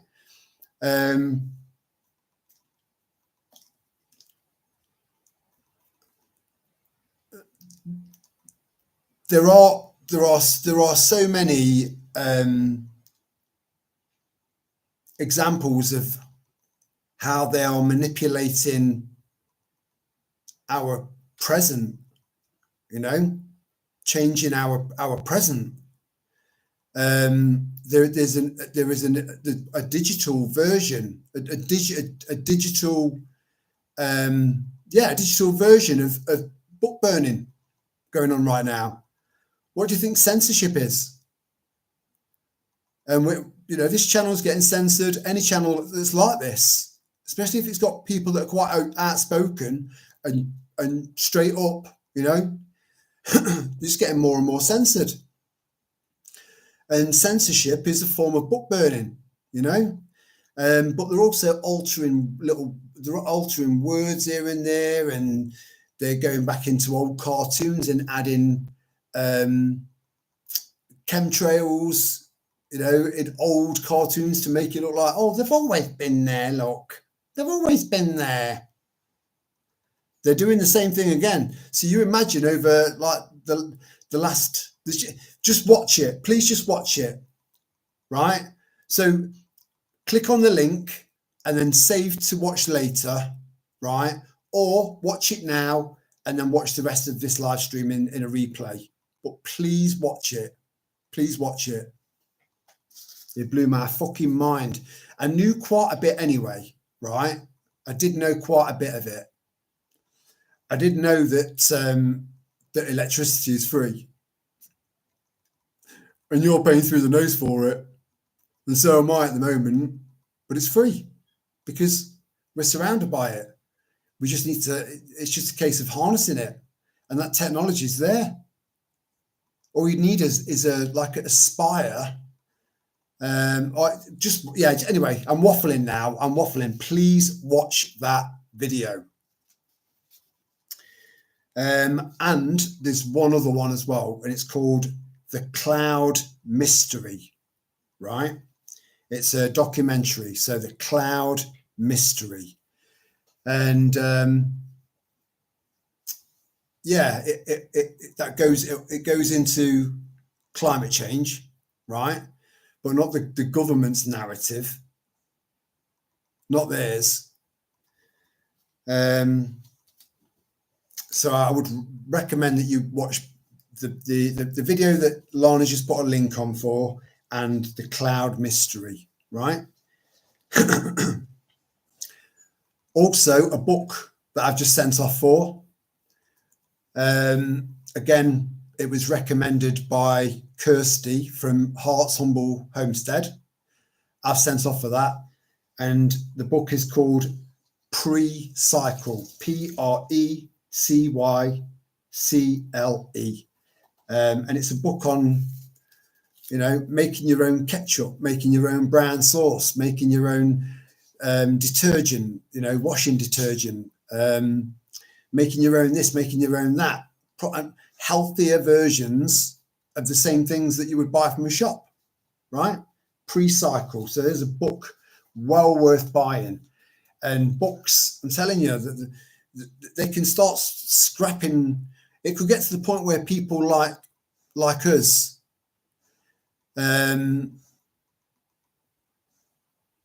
if we're not compliant with the powers that be, they could just shut you out of the internet, you know, and that means all of that information that's right there at our fingertips, right? We won't be privy to or have access to, you know. So books, especially books that, you know, if you can find books that were made around the 1900s, you know, the early 1900s, they're going to be spot on.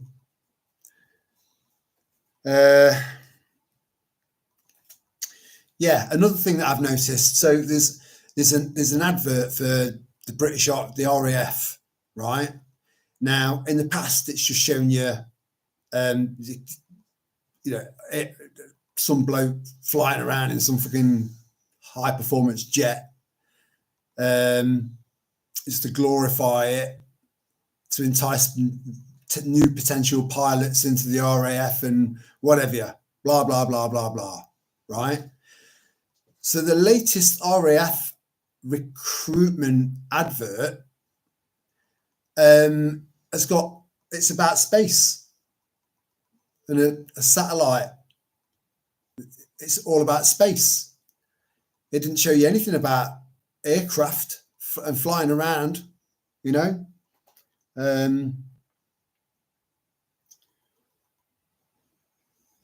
Nice one, Tina. Good call. And books are good, but you need prep. A lot of your books, Tina, need to be more sort of reference books, if you like. And you know, the rest of our little tribe's going to probably get a little bit annoyed or irritated because I've gotten this book out so many times. But Tina, if you were ever to buy a book, everyone knows which one I'm pulling out. Put me there in tight.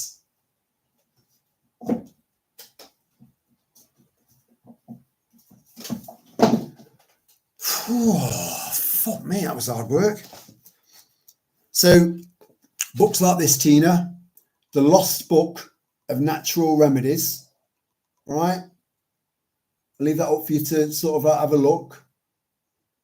You might be better off just screenshotting the screen rather than writing down notes, just so I don't have to hold the books up for too long.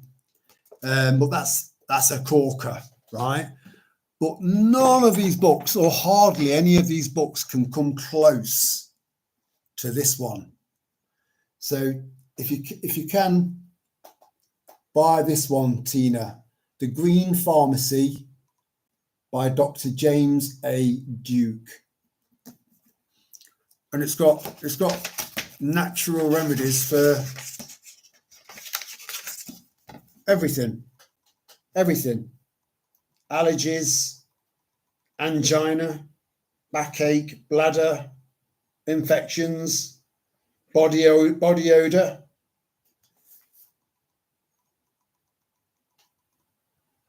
cancer prevention, colds and flu. It's got A, B, you know, the whole index is, you know, it's all alphabetical. So it's just an amazing book. It's a Bible, because we're all trying to sort of move ourselves away from Big Pharma and the NHS.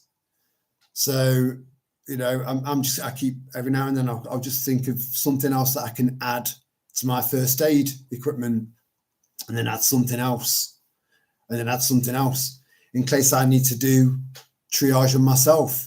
In case I need to stitch myself up. Lana stitched herself up once, you know. That takes, yeah, with no local anaesthetic. Fuck me. Yeah, Michael, enjoy, and yeah, you're welcome. I thought we were going to have global cooling a few years back. Brought a lot of ski trousers cheap. Those ski trousers will come in handy. So to anyone that ends up watching the Cloud Mystery documentary on YouTube,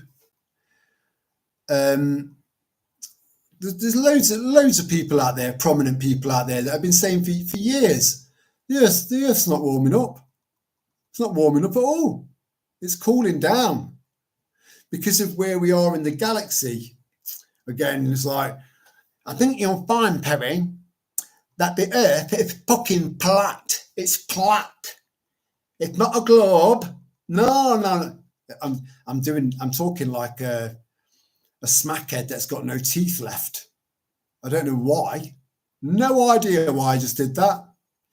But I'm going to carry on doing it. It's not a spear floating through fucking space. No. It's flat. It's a fucking flat planet. I'm done. So yeah, it depends on, because we're in a spiral arm galaxy, right? And depending on where we are, you'll have to watch watch that documentary. You have to watch it. But we're still in an ice age. As long as there's ice on Earth, we're still in an ice age, right? And the Earth is cooling down. But then the powers that shouldn't be are going to turn around and say, yeah, you know why it's cooling down and you're not boiling? Because we've saved you. We've saved you by spraying the skies with things that reflect the sun rays back into space. Sorry? Oh no, it's not mRNA and parasites and heavy metals. No. We're just blocking out the sun. It's for your health. It's safe and effective. Yeah, good. All reference books. Reference books are the best books. Unless you like a little novel now and then, which I don't. I'm just not like that. Sun controls the climate. Yep, spot on, Lana. Cycling through grand solar maximum and grand solar minimum, paying more tax to a corrupt government will not make a blind bit of difference. Absolutely spot on. Global cooling, global warming, global dimming, global boiling. I know you've got to make this shit up. There's a bloke that was going through it on a YouTube video, and he was just saying, look, in 1974 they said we'd run out of this by 1980. In 1980 they said that we'd run out of this by 1985. In 1985 they said that we'd run out of this, or we'd have acid rain. By this time we'll have run out of oil. By this time we'll have run out of this. And oh fucking hell, it's just a constant barrage of bullshit. But a lot of people just listen to the new thing they've just been told. They're not cross-referencing it with something they were told before. Well, that doesn't add up. They're not doing that. Not everyone's a critical thinker, unfortunately. Where are we? Grow your own drugs. I have a lot of medicinal herbs. I mean, I grow my own lion's mane, and lion's mane is amazing. That affects you.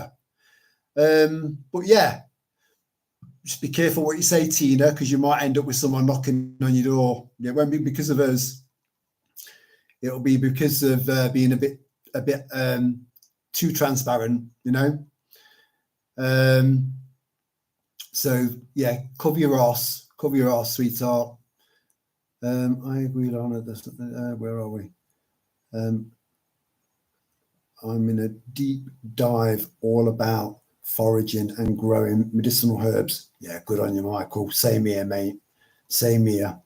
I need to start foraging. You really do, Tina. And you know what? Because of that direct connection with nature whilst you're out and about, and when you learn that you've just learned another plant that's edible and healthy, or another plant that can help you with this, so you don't need to take tablets for it. And just every time you find and study a new find, you're just building up your memory bank, right?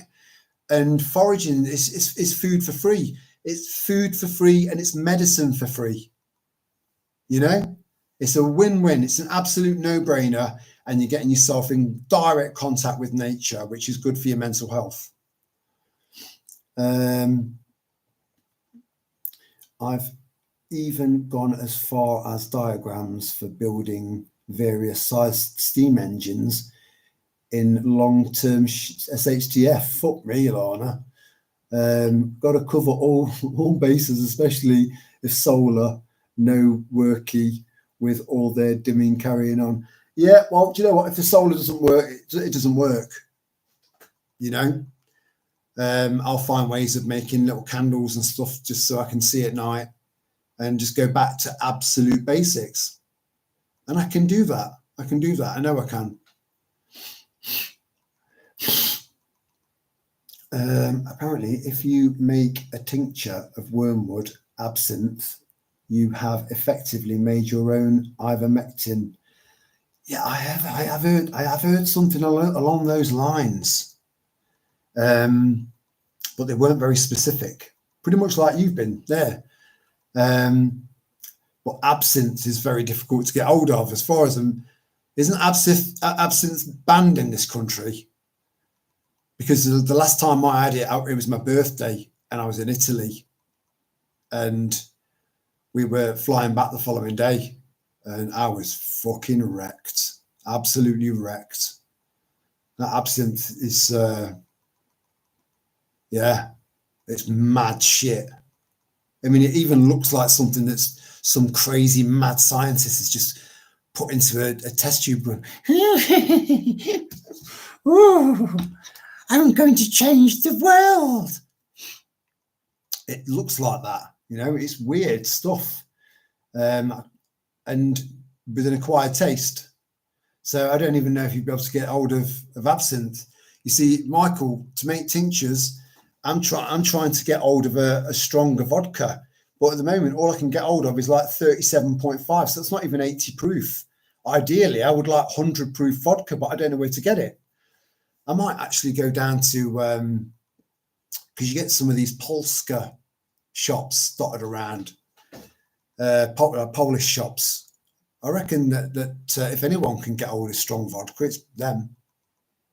But you do need strong vodka to do good, efficient, good quality tinctures. 100 proof, 50% volume alcohol. I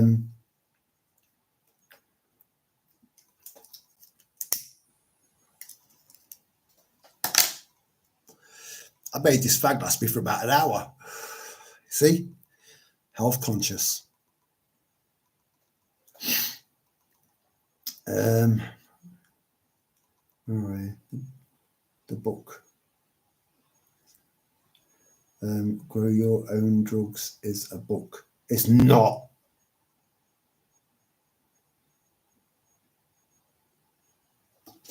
Whoa.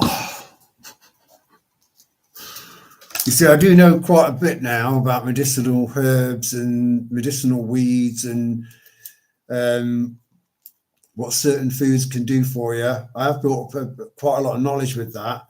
But an actual book on growing your own drugs, I had no fucking idea. Sure.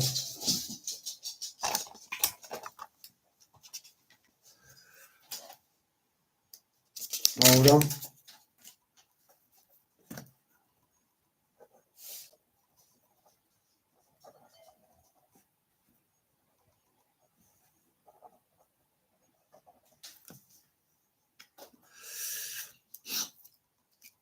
Nothing illegal. Oh, never mind.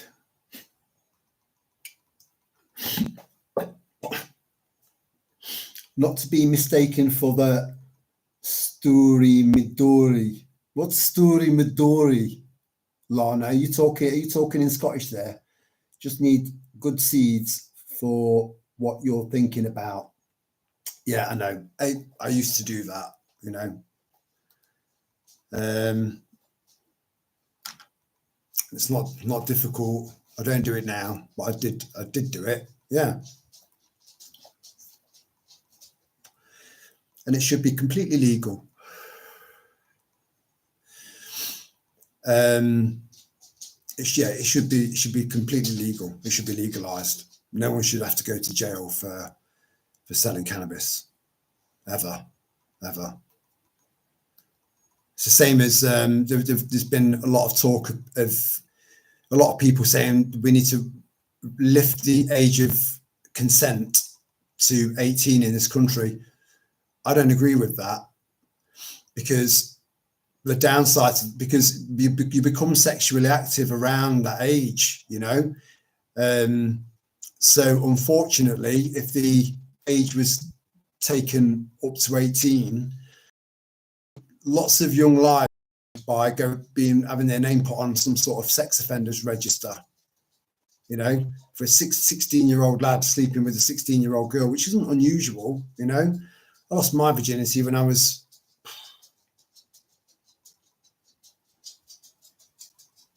14, something like that. I was young.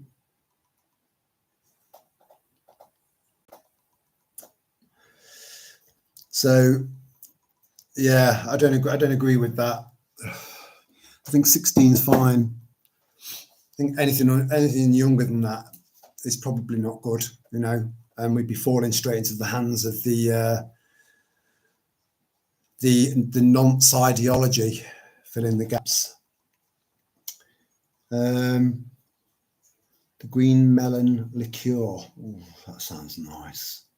You made that sound very sexy, Lana. Feet nobody ever has, hence story covered in dust. I think I know what you mean. Right, okay, right, yeah. I've just sent you a link on WhatsApp. Oh, was that you? eBay, where you can buy wormwood. I've already got the seeds, mate. I'm growing them, and they're all looking good, you know.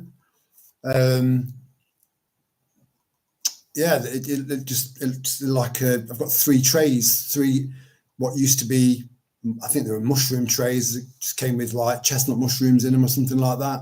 Just put some right mixture of potting compost and manure.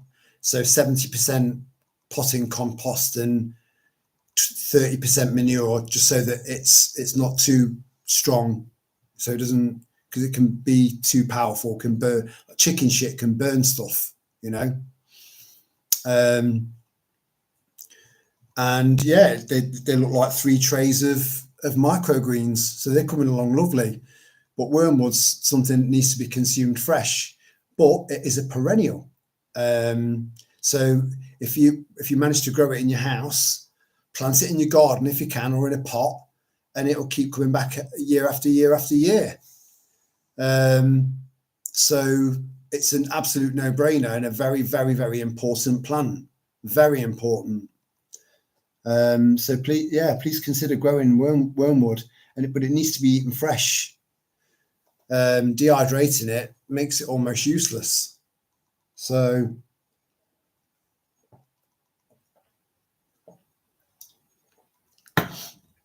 if you bought black walnut husk and lots of organic cloves, make them into a capsule, make them into a supplement, and then drop that, and then eat some wormwood. But again, do it sporadically. Don't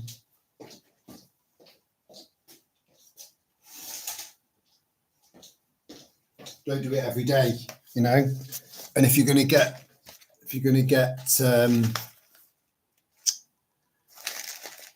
clothes, this is who I get my clothes from, and it's organic. But again, we're only taking their word for it, aren't we? But yeah, we need to try and cleanse ourselves as much as we possibly can of parasites, because as I've said in previous videos, I do believe that parasites are one of the biggest causes of cancer. I really, really do believe that. So if you can kill parasites in your body, then it's going to reduce your chances of possibly, I'm not a doctor, reduce your chances of getting cancer. So you don't have to go to, you're reducing your need to go into a hospital that is, the more I learn, the darker it gets. So yeah, so going back to well, yeah, let me just have a quick look, Michael, and then what I'll do is I'll oh no, I don't need to look, do I? Because I've got shitloads of seeds, and they're all, I've got half a pack that's sprinkled, just half a pack, about £2.50 delivered, and then sowed all them tiny seeds. They're all growing. I've still got half a packet of seeds and a full packet of seeds left. But I need, the whole seed saving thing is extremely important. So I need to let as many of these plants go to seed as possible, in order for me to start saving the seeds. I might even need to have to cross-pollinate some of these plants in order to keep going long term, especially the tobacco plants, the amber leaf. I mean, look at this for curing.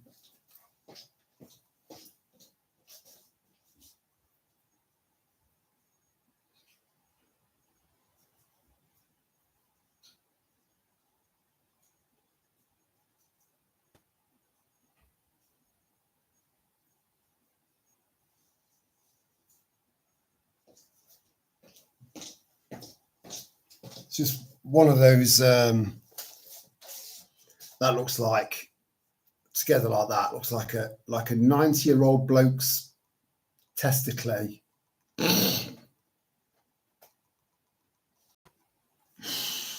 Oh, how to make bollocks sound posh, right? Testicle.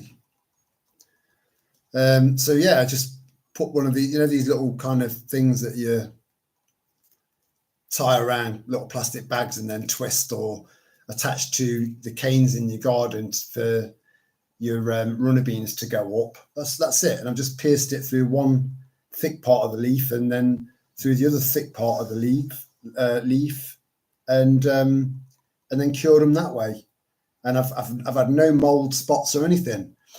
What I need to invest in now is a tobacco grinder, so I can get it to the right consistency to smoke it. So yeah, tobacco. Got shitloads of tobacco growing.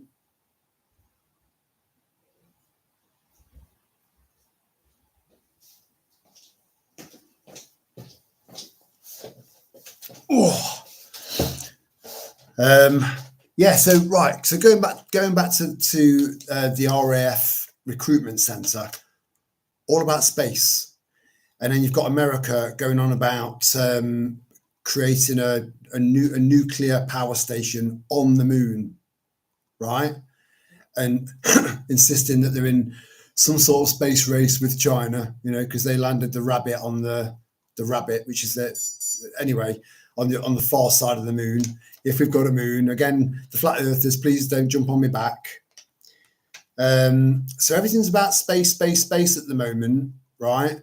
And now there's this talk of a potential, because there was a Muamua, if you remember that, and they said that it acted very strangely, and they reckon it was a scout ship, just to scout us out just to check us out, do some readings, some observations as they kind of move past us, you know, ready for the mothership to come in, which is what I'm hearing lots and lots of people talking about that, right? So don't get caught out, right? If they are bonkers enough to put Project Bluebeam into full effect, right? Because Lana pointed out that you know, we've been, a lot of people have just been completely programmed. You know, Independence Day, War of the Worlds, the list goes fucking on and on and on and on and on. Close Encounters of the Third Kind, E.T.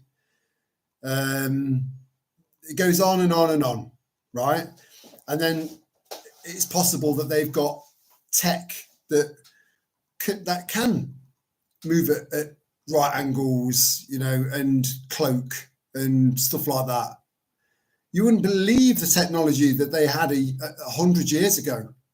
Again, the link that Lana put in for that documentary I was telling you about, in regards to the ether and electricity and stuff, it'll blow your mind. It'll blow your mind, that video, I'm telling you.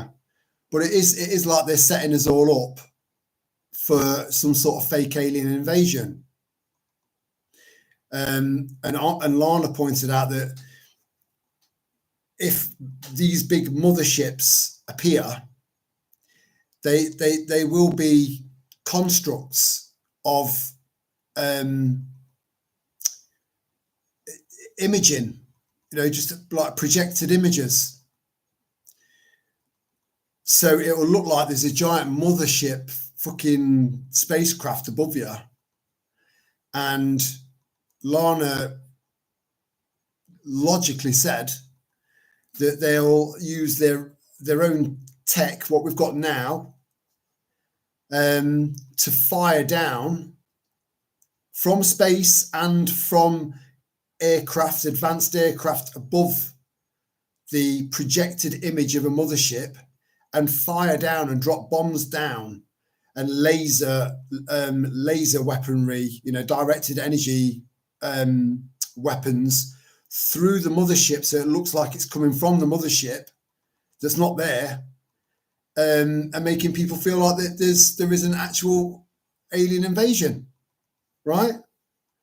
So they're trying to lead everyone up to that now by saying that we've got an incoming strange visitor from outside of our galaxy, and it's acting very, very strangely. And then they're saying that I think, have they called it Atlas? Or no, is that something else? Anyway, do your research; it's well worth it. Hey, Sal Misra. Hey, up, sweetheart. Do you know what? Right at the start of the live stream, I was mentioning that video you said. So I've not replied to your email, sweetheart, but I'm doing it now live. Thank you for sending me that video by Sonia Poulton on the royal family. That's 7 days old. Please watch it, guys. You know, there'll be a lot that you already knew, but the way it's all pulled together like that is very, yeah. When everything's all connected together and then served up to you, it puts loads of pieces of puzzles together in your head, perfectly together, you know. So thanks for sending that to me. And you have got a lovely smile, Sal Misra. That was a lovely photo of you and your old man, you know, you and your fella. A lovely, lovely photo. I'm glad you enjoyed the wedding. You can tell you did. You can use a pasta machine to cut the leaves into ribbons, then pass it through more times for roll-up tobacco consistency. Yeah, because of the amount that I'm producing, it's a lot easier for me to just get a grinder, you know, and do it that way, mate. I think that'll be a lot easier. First leaves, I was just chopping up with a sharp knife and then shredding it again and then adding it to adding it to my own tobacco. Just adding it into there. So at least it was healthier tobacco, as opposed to the preservatives and the additives that, not the preservatives, the additives that they put into commercially made tobacco. That's what gives you cancer. You know, it's the shit they're putting in it, and the stuff that's in the papers, the actual rolling papers and the glue on the papers and stuff like that. You know, I've sent off for a pipe.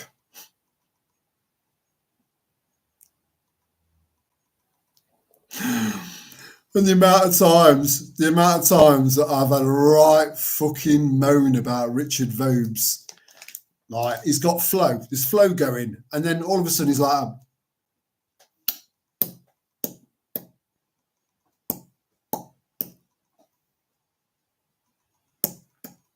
I'm thinking, put it down, you know, fucking put it on the table, leave it alone. Now talk to us. Stop fucking about. Now I've sent off for a pipe. But I'm a lot of things, and a hypocrite isn't one of them. So I won't be, you know, I won't be fucking about with my little pipe, you know, on a live stream. I'll have a fag, you know. So don't worry about that. Yes, Sal Mishra holograms, yeah. And they've got the tech. It is state of the art tech. It's incredible. They can make anything look real. They're going to use Project Bluebeam to create holographic alien ships above, but use our own perfect. This is what I'd learned. What I'd listened to from Lana. Yeah, I remember V Sal Misra. What Lana's just said there, I reckon, is very viable, right? I love V, you know. I can remember watching. I was amazed, and it had Freddy Krueger in it. Freddy Krueger, he played the friendly one.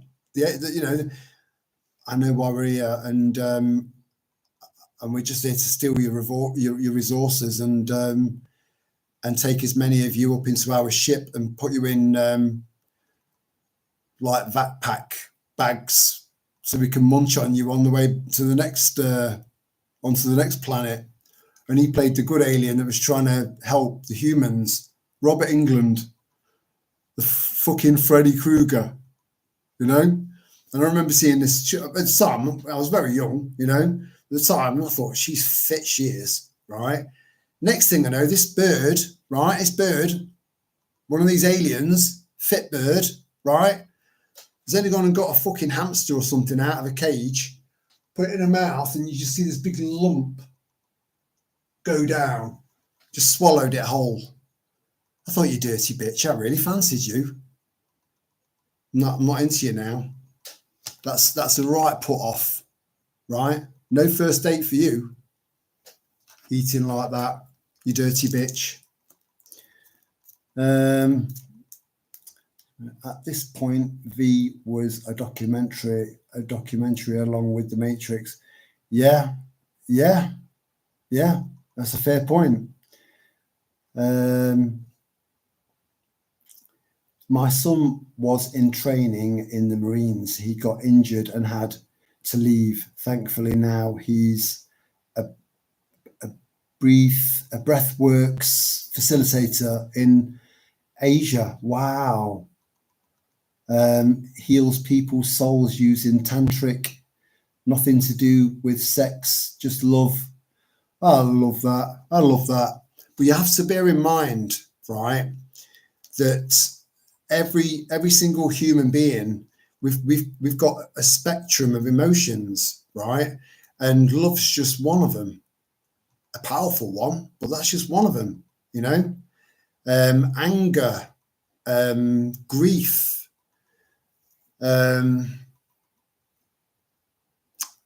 Yeah, the list goes on. So I do think there's not enough love in the world, you know. I do think that. And I do like positive people that want to help other people, especially naturally, you know. And a lot of these practices have been going for possibly for thousands of years.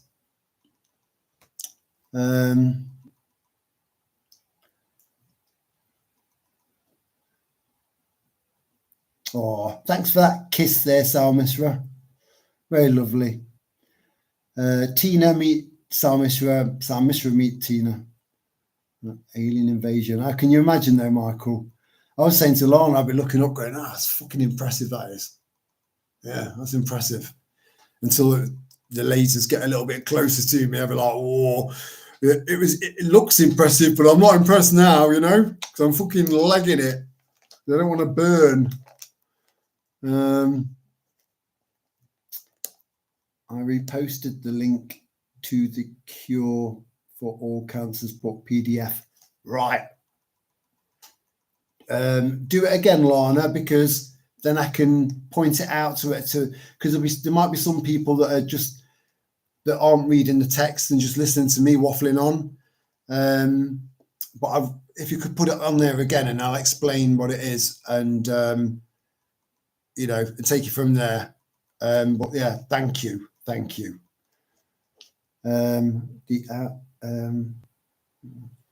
Normies will freak the heck out while we are all be laughing our asses off. Yeah. I don't know about laughing, because there'll be a lot of destruction. You know, they're going to want to make their fucking point.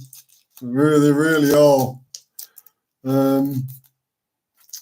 But we all know what it is. Again, I'll just be looking at it in awe.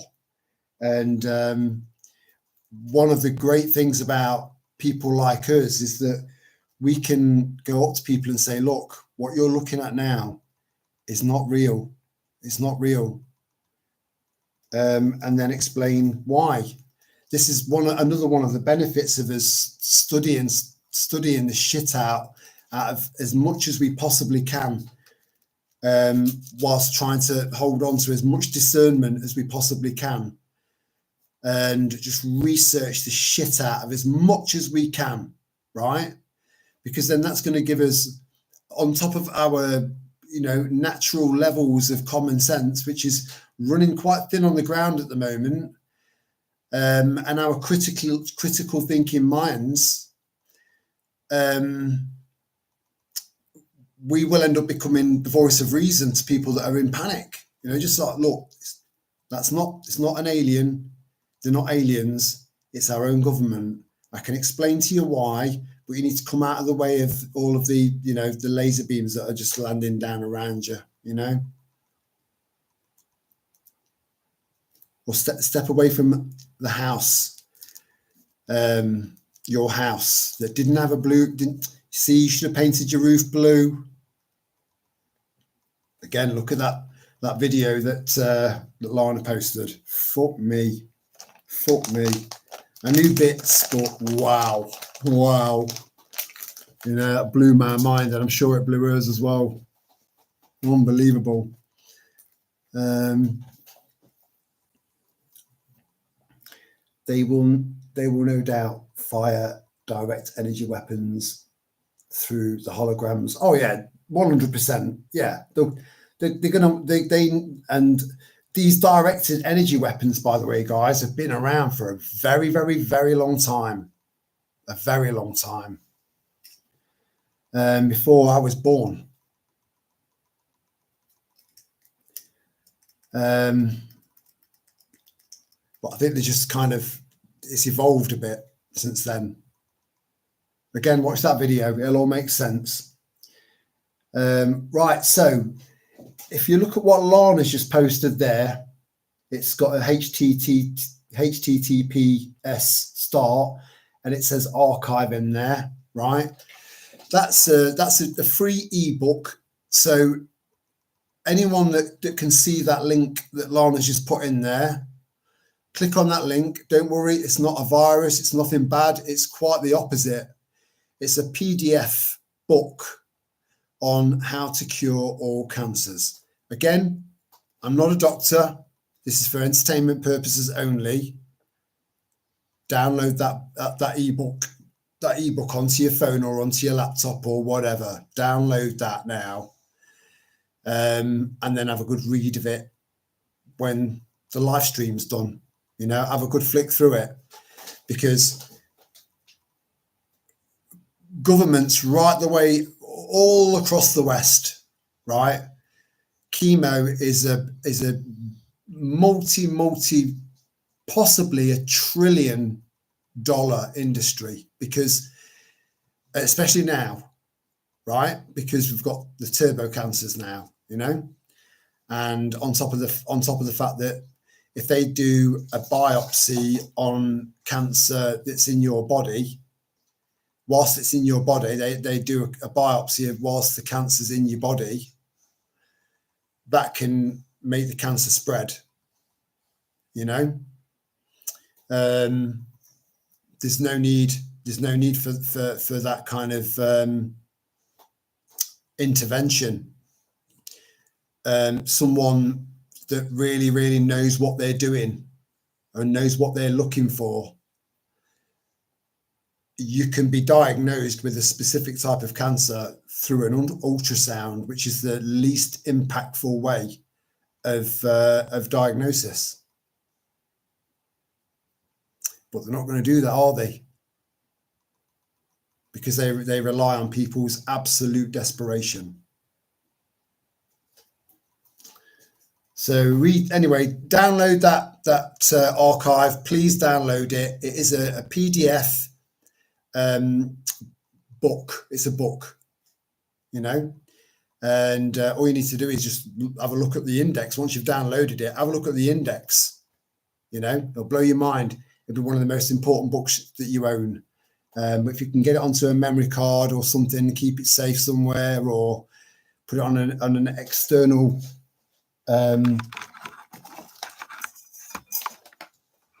external hard drive like this, something like this, so you can just download loads and loads and loads of information onto a separate thing that's away from your laptop or your, you know, whatever waffling. Good to see there's no fear there. Gina, they have seriously ramped up the aliens predictive programming over the past year. Yeah, especially over the last couple of weeks. Yeah, Hawaii blue. That's the color of that should be the color of your roof.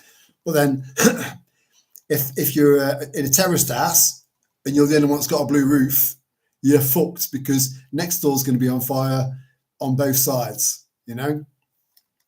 But where people like Will Smith has a massive mansion, right? All of the homes around his mansion, right, were completely destroyed. Yet there were loads and loads of trees completely and totally fully intact. Will Smith's home was completely untouched, but every single house around him for miles was just a footprint. You know? Where are we? Yeah, Hawaii blue. Yeah, once the lasers start firing off, leg it. Yeah, leg it. Too many people are sadly still watching mainstream media. They are, but I try to encourage everyone to keep planting those seeds, because it always goes in. It always goes in, whether it makes sense to them at the time or not. You know, it doesn't matter. It might make sense to them further down the line. And if you can back up what you're saying to them with evidence, and they've got absolutely nothing to counter your argument with, right? Then that's even better, because it makes more of an impact. It's like, okay, look, I'm providing you with actual proof evidence or a peer-reviewed study, or even something off our own government's website. Look, it's there. It's there. You know, just keep planting seeds, because we are part of the solution of what's happening. But we can't just sit back and do fuck all. You know, you can if you want, but that's not our role. Too many people. Yeah, like it. Have you got a blue car? A blue car, Lana? Bit of blue. Bit of blue. Bit of blue fit dads. I don't know why. There's no wind in here. There's no wind.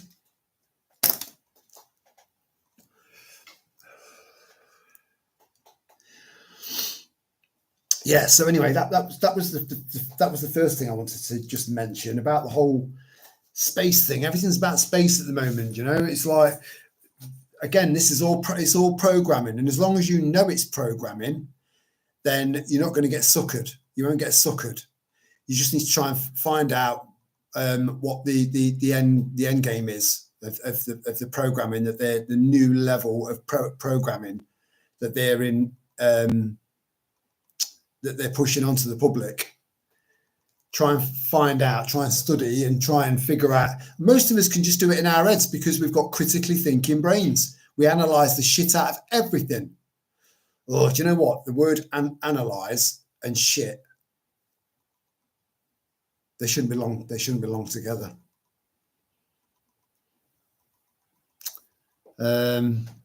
Anyway, yeah.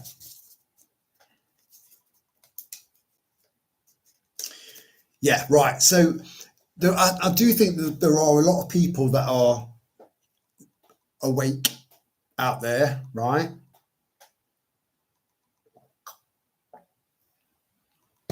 Who know that the whole of the West is in cahoots with a massive depopulation agenda, right?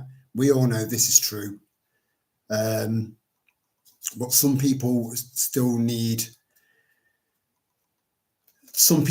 believe. So we know that there's a massive depopulation agenda at play now, right? We all know this. But there are a lot of people out there that think that Russia and China, and also some of these people that know that there's a depopulation agenda, believe in Tommy Robinson. You know, I have posted a video actually just to give you a bit of balance on Tommy Robinson. It's in the post section, but I don't know if anyone's seen it because it's not got any likes. If you look in the post section of the channel and you look at any video, and never go back all the way through my videos over the last 5 years, I never ask people to like my videos. I never say, smash the like button, hit the like button, it helps the channel. I never say anything like that, ever. So, but just so that I know that these things are being seen in the posts, because it doesn't tell me how many views each post's had. So it's prime territory, really, for censorship. I'd know nothing about it. I wouldn't know whether people have been able to see these posts or not. So there is a video that I posted a couple of days ago about Tommy Robinson. Might have been yesterday, actually. He's not what you think. So anyway, you've got people that are still believing in Tommy Robinson, but still know that there's a depopulation plan going that's in place. But they think that the Russians and the Chinese are separate. Then they don't want any part of all of this globalist technocracy. They don't want any part of that. You know, they're in this. They're in this. You know, Russia is providing the meat grinder, right? Which is, I mean, the amount of Ukrainians that have died in this war. Now they're bringing in 60-year-old men, you know, and women. There's going to be no one left in Ukraine, no one. So Russia is providing the meat grinder, which is another element of the depopulation program, right? Also, just to kind of push forward the fact that Russia is involved in this, is the fact that Putin's been the leader of Russia for quite some time now, right? The guy is ex-KGB, right? So he's still going to have loads of contacts and he's still going to have that KGB mindset. He will have known exactly what was in those jabs in 2020, 2021, 2022, right? 2023. He would have known exactly what those jabs were all about. He would have known, I guarantee it, right? So you would think, yeah, okay. So that would mean that virtually no Russians got jabbed, because Putin would have said, look, we're not having that over here. But actually, it was one of the highest uptakes in the world. So the jab uptake in Russia between 2020 and 2023 was 88 million Russians, right? And to work it out, it was 129 shots per 100 people. So that was most people having at least one shot, and then many people having booster after booster after booster. Right? Russia's part of this. And then you question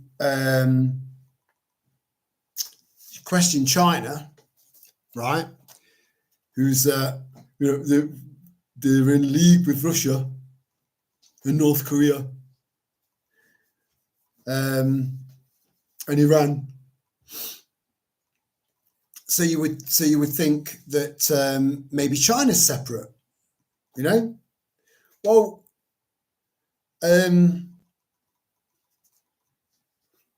they've just started. It's all right. I'm trying to straighten my hat up, but everything's left. So I've got my hand on my right, and it's mirrored. So it does my anyway. Right.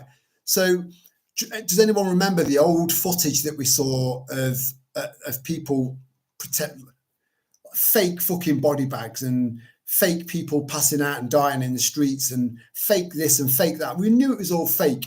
We know and that's all been confirmed since, right? The China virus, right?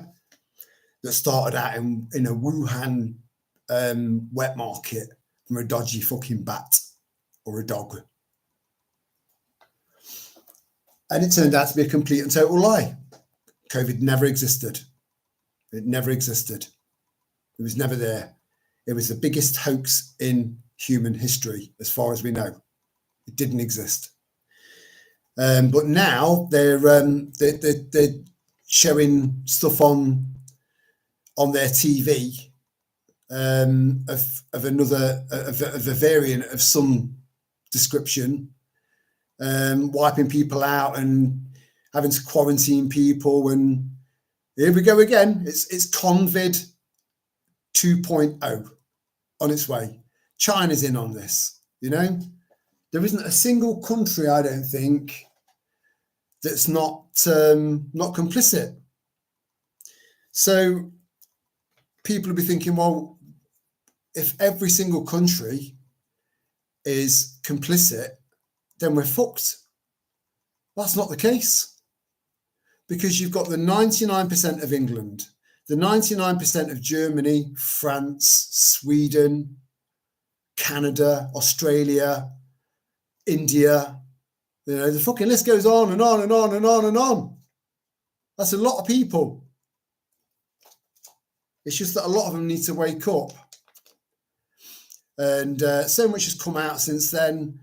And we've had 5 years of trying to inform people and tell people about this shit.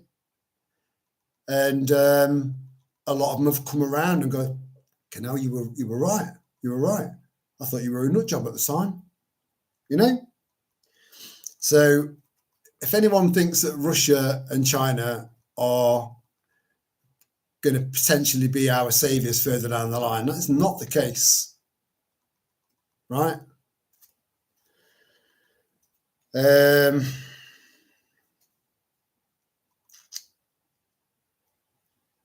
Another one as well, right? So I'm sure plenty of you have heard already. Hold on, let me just make sure I stay on top of this. Yeah, laying in a body bag, smoking a fag. Yeah, I saw that one. It's like, no. You got to lie back down. Whoa. You lie back down and put cigarette out. Keep still. Keep still while we take the photo, you know? Proper, full-on, hardcore, over-the-top propaganda, you know? And millions, billions of people fell for it.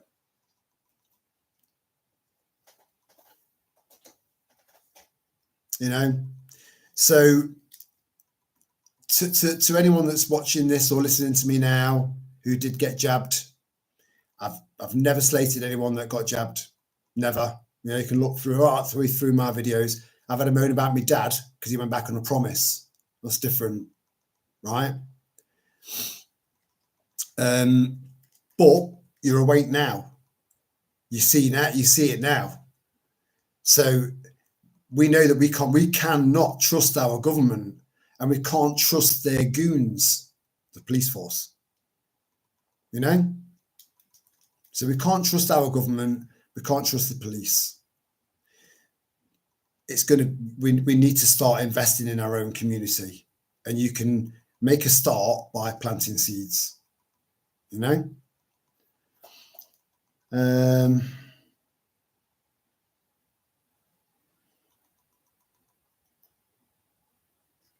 Dragging fake people out of their houses, spraying the streets. Oh dear. Yeah, exactly. That's what we're seeing now.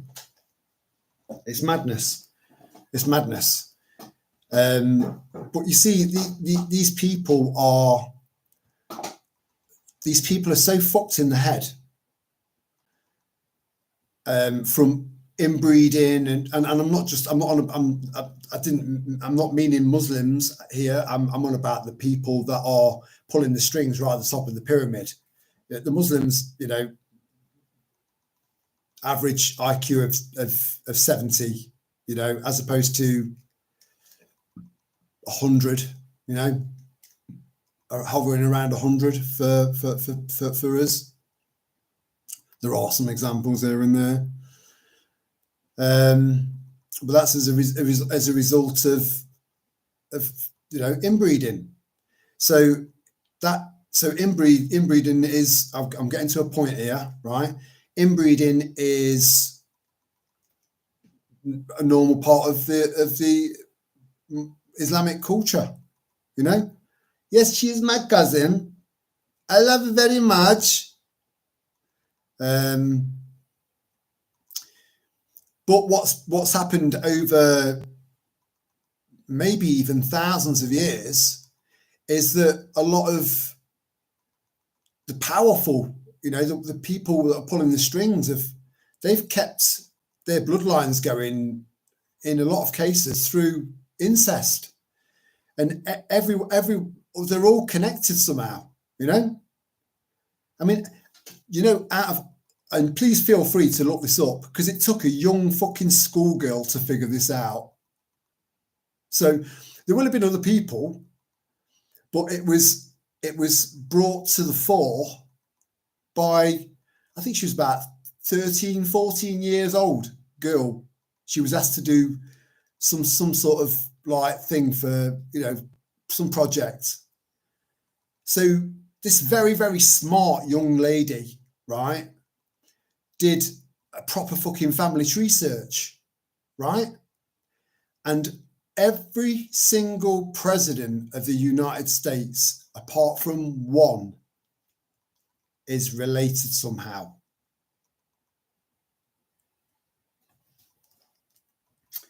They are planning another dragging fake people. Yeah.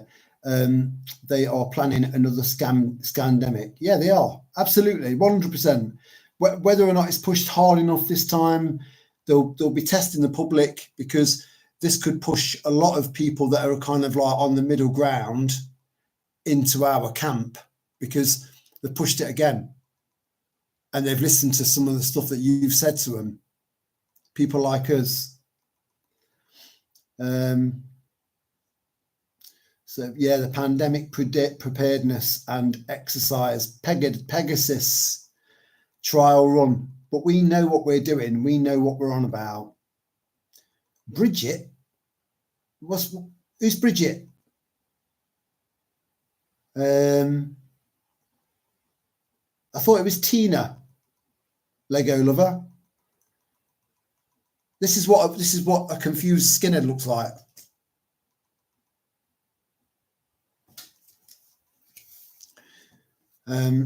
Taking place between September and November this year. Yeah, that sounds about right. Yeah. But again, if we can see it coming, then we can do something about it. Macron. Yeah. So Macron is Mrs. is significantly older than him, and she's got a cock, right? But Obama, the amount of times that he's addressed Michelle as Michael and her as he, he got caught out so many times. Michelle Obama has got a meat and two veg,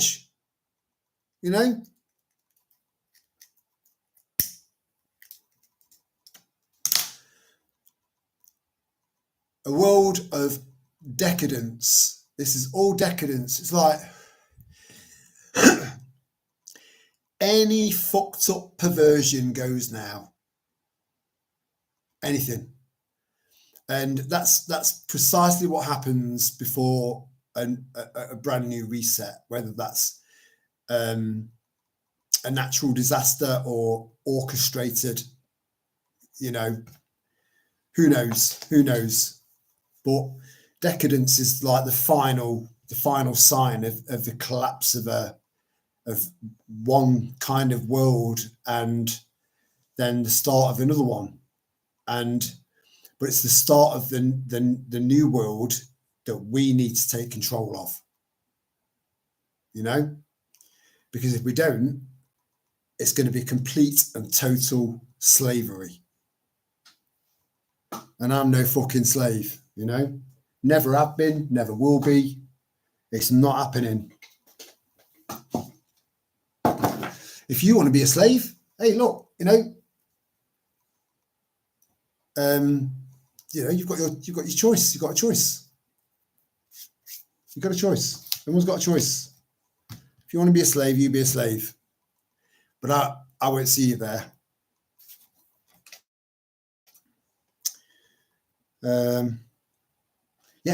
And also, this time of year, I love the sun. I'm a proper sun lover, a proper sun worshipper. Never put suntan cream on me. And if it's too hot for a top, and I'm taking the girls out, I'll take them out topless. But if the sun's really, really strong, I'll just put a very thin layer of coconut oil on me, which is SPF 7-ish. 8, 6, average of 7. Now, I've hardly burned this year, and the only thing I've done differently is not wear sunglasses. So if you want to increase your chances of getting a melanoma, you put suntan cream on, right? Sunblock, chemical shit, put that on, and wear sunglasses. So your skin's natural defenses are confused because you've got sunglasses on. And then you've got the heat and the radiation from the sun reacting with the chemicals in the sunscreen that causes melanomas, which can spread throughout the body. Just saying.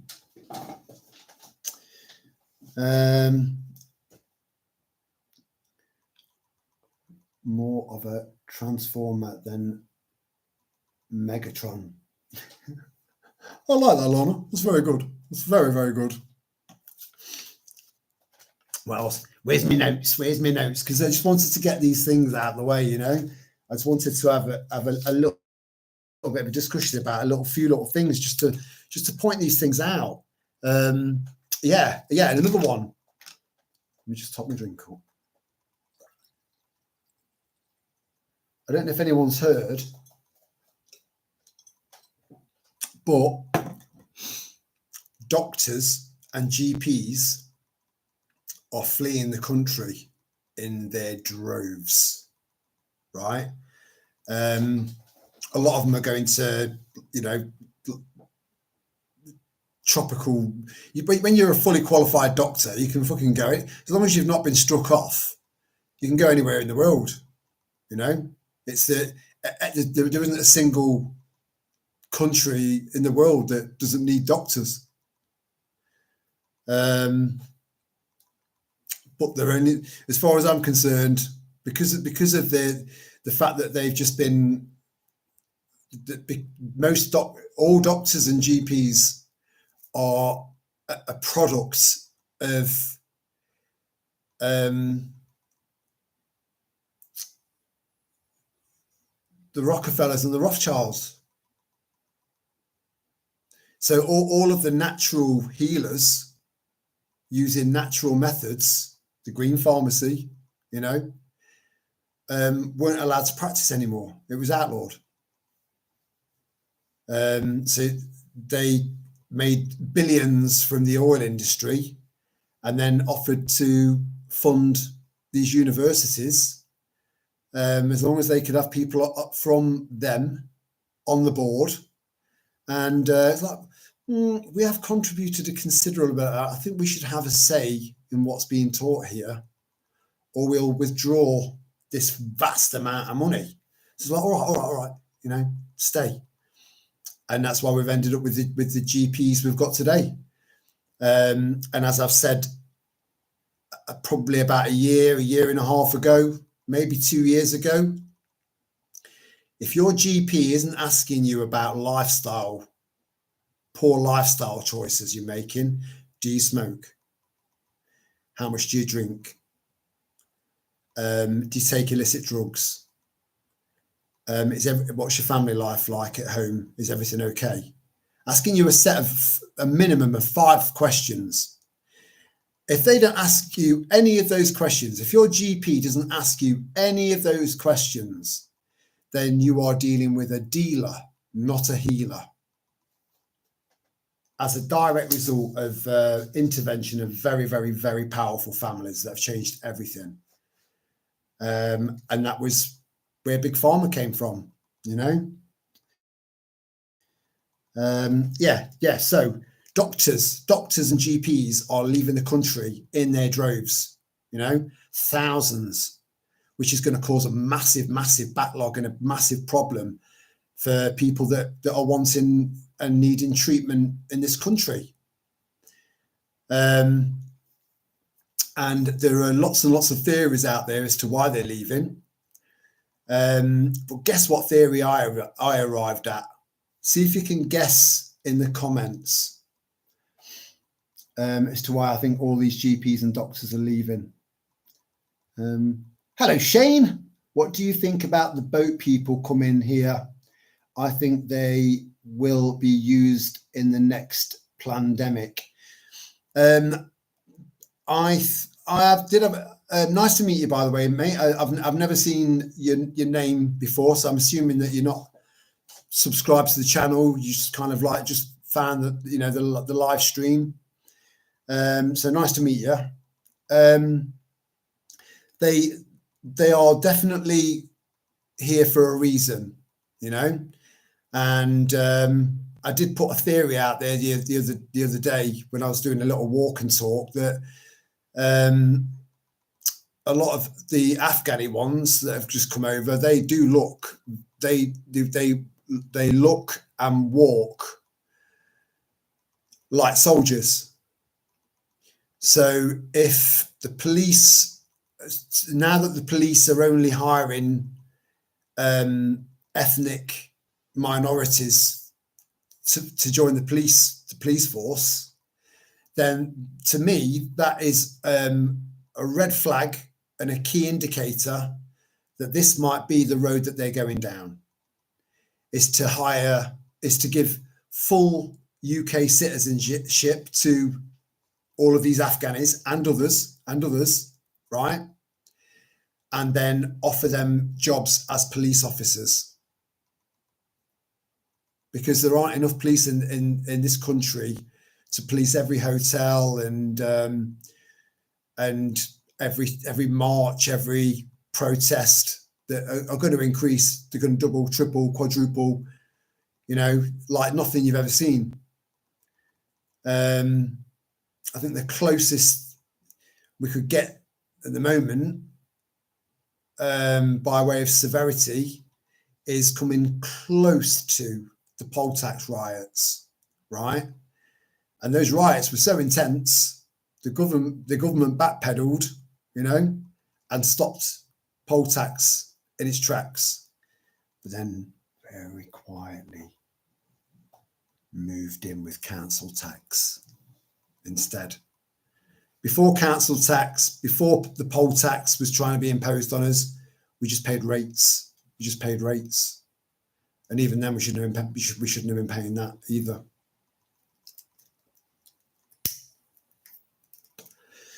So the idea of being policed by people that can only speak very limited English, they are just going to be hired muscle. That's it, just hired goons. And if they arm them, then it's going to be a lot trickier. Not impossible, but it's going to be a lot trickier. But yeah, still doable. So yeah, right round the houses, right round the streets, right round the fucking town, right round the city and back. When I could have just said, yes, they're here for nefarious reasons. But I can't do that because I'm Terry. So yeah. My reason why I think that all these doctors and GPs are leaving in their droves is A, because they know they can, because they're qualified, right? And they've got a skill set that's required in every country across the world. But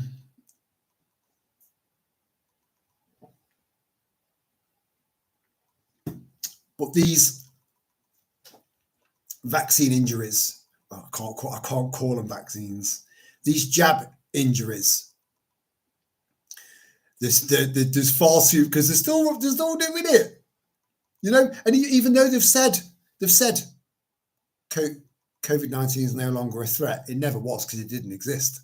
COVID-19 is no longer a threat. It's like, all right, no longer a threat. Oh right, okay. Anyway, I'll see you later. Anyway, I'll probably meet you for a pint in a bit. I was going for my next booster. They're that programmed. Fucking hell. So the jab harms and the jab deaths, and the amount of information that's getting out there about them now are waking up people that were fast asleep last week, last month, last year. So they're going to be thinking, they told me it was safe and effective, and my life's ruined. Or they told us it was safe and effective, but my wife, who was a fitness instructor, has just died from pericarditis, which is one of the most common issues off the back of the jabs. So people are going to start putting two and two together, and they're going to go after the people that signed off on the jab, because it was still prescription based. It was still prescribed, So, if the actual public, the people of the country, decided to hold their own Nuremberg 2.0, pretty much every single doctor and GP, loads of nurses as well,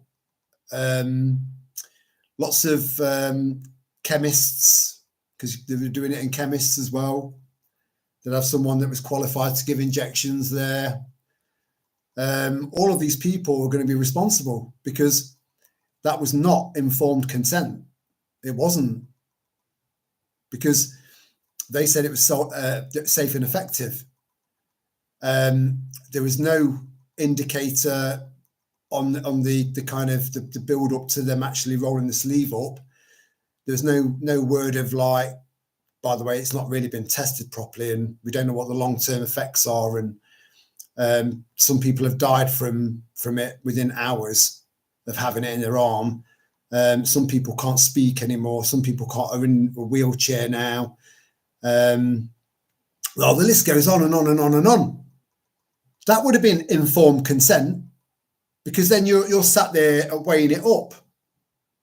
But if all you're hearing from your GP or your doctor is it's safe, it's effective, whilst every jab that they're pushing out, they get shitloads of money. You know, I think it was close to €100 per person in Ireland. That's how incentivized it was. Fucking disgusting. So I think that's why all these GPs and doctors are leaving the country, because once people find out, you know, because everyone knows their local GP. Sometimes you don't always get to see your specific GP. You might get to see someone else at that surgery, and then maybe when you go again, you'll see someone else at that surgery. But you get to familiarize yourself with the same faces that work within that GP surgery, and they're all working on a self-employed basis. So they're all responsible for pushing that and going against their Hippocratic oath of do no harm. So all of these brand new, really fucking angry, pissed off, angry people that have lost relatives or are suffering themselves from harms from this cocktail of madness are going to direct all of their fucking anger and their rage towards the doctors that prescribed it, the nurses that administered it, and the government that okayed it. You know? So that's my theory on why they're leaving. I could be wrong, you know, but no one else has given me any of their anything else to chew on. Repercussions and justice coming their way. Absolutely, mate. Yeah, it's not stoppable. It's not. It's just a matter of time. But the vast majority of the repercussions will be paid for on the other side of the hill. We need to get to the other side of that hill first, brother. You know, and that's the challenging bit. But doable. It's all down to how determined you are. I've got the sniffles. Thanks for an interesting evening. Hope you all have a wonderful weekend. Hey, Tina, you know, much love from my home to yours. And thank you for joining us in your first live stream with us lot. And I'm not sure if I'm meant to be going wild camping with some of the guys either next weekend or the weekend after. I just need to double check the date. So there'll be no live stream, but generally there's a live stream every single Friday without fail, and we all come together and put the world to rights and have a little bit of a laugh along the way, you know. So thank you for joining us, Tina. It's nice to meet you. Love, peace, and good night. Oh, I love that. Nice sentiment. Yeah.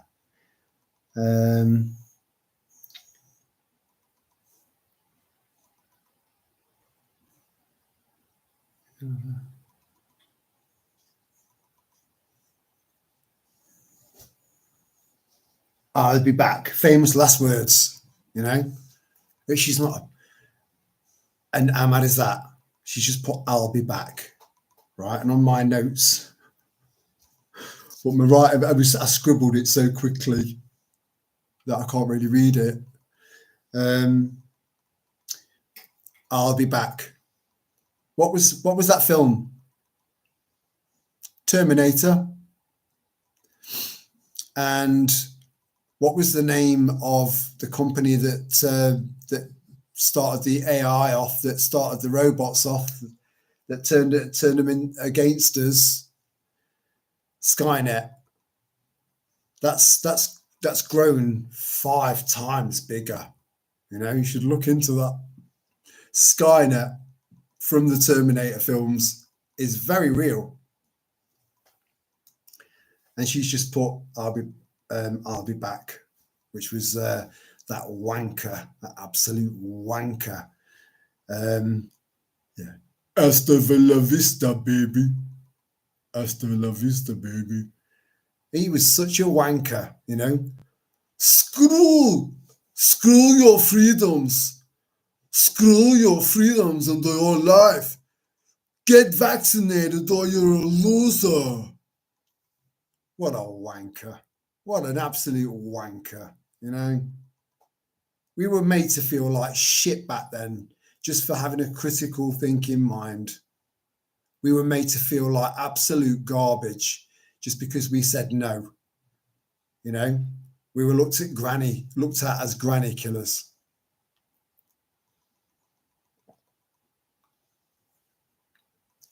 You couldn't make this shit up. The control system for the facial recognition in China is called Skynet. Yeah. And so in the films, the Terminator films, you get like a first person perspective from the machines. You know, it shows you Arnold Schwarzenegger just moving around scanning, and he's got this facial recognition there, and you know, you get all that integrated together. You know, like I said, China's in on this, Russia's in on this.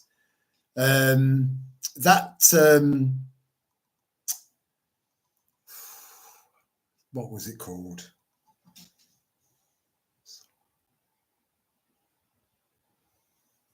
There was a massive hack. A massive hack. SolarWinds. The SolarWinds hack. Feel free to Google that. It's still on there. You know, Google does allow you some information that's real. The SolarWinds hack of intellectual property theft, right? So next thing you know, China's got all of that information and all of that technology from decades and decades of research and trials and stuff like that of weaponry and technology. It was a piece of piss to get that hack in there and steal all of that intellectual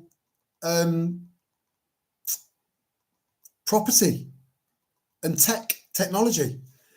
So now China's got the biggest navy in the world, and it's all high tech. Yeah, right. Look, China makes some cheap, shitty stuff, right? You know, you can buy something, and before you know it, within a week, it's fucking knackered, and it's in the bin, right? But they don't skimp on their navy. They don't skimp on their army. They don't skimp on their war tech. They don't skimp on that at all.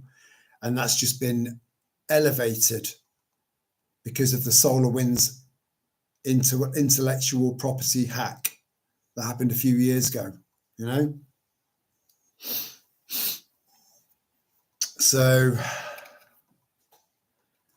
Skynet will probably somehow be, you know, integrated into the current control grid in some way. It's highly likely. And they've got slightly better and cheaper AI as well, at a fraction of the cost. So it's going to get to the point where they're probably doing it already, you know, pooling their resources together to suppress humanity. You know, welcome to the resistance, because that's what we are. I'm pretty sure Elon's Starlink control center on land is also called Skynet. Fuck me. I didn't do a deep dive into it, but it was stuff that I was overhearing in the background whilst I was trying to get Storm to stop trying to fuck my leg. She's a unit. She's a very powerful dog. So trying to get a horny bitch to stop fucking your leg when you've got shorts on and she's got fucking Wolverine claws, it's very uncomfortable, you know. So I was kind of listening to bits in the background. So it just goes to show, you know, it's all interconnected, you know. And Elon Musk, bear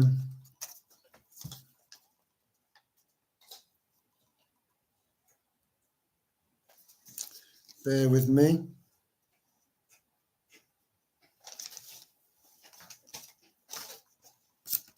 Shit written down all over the place.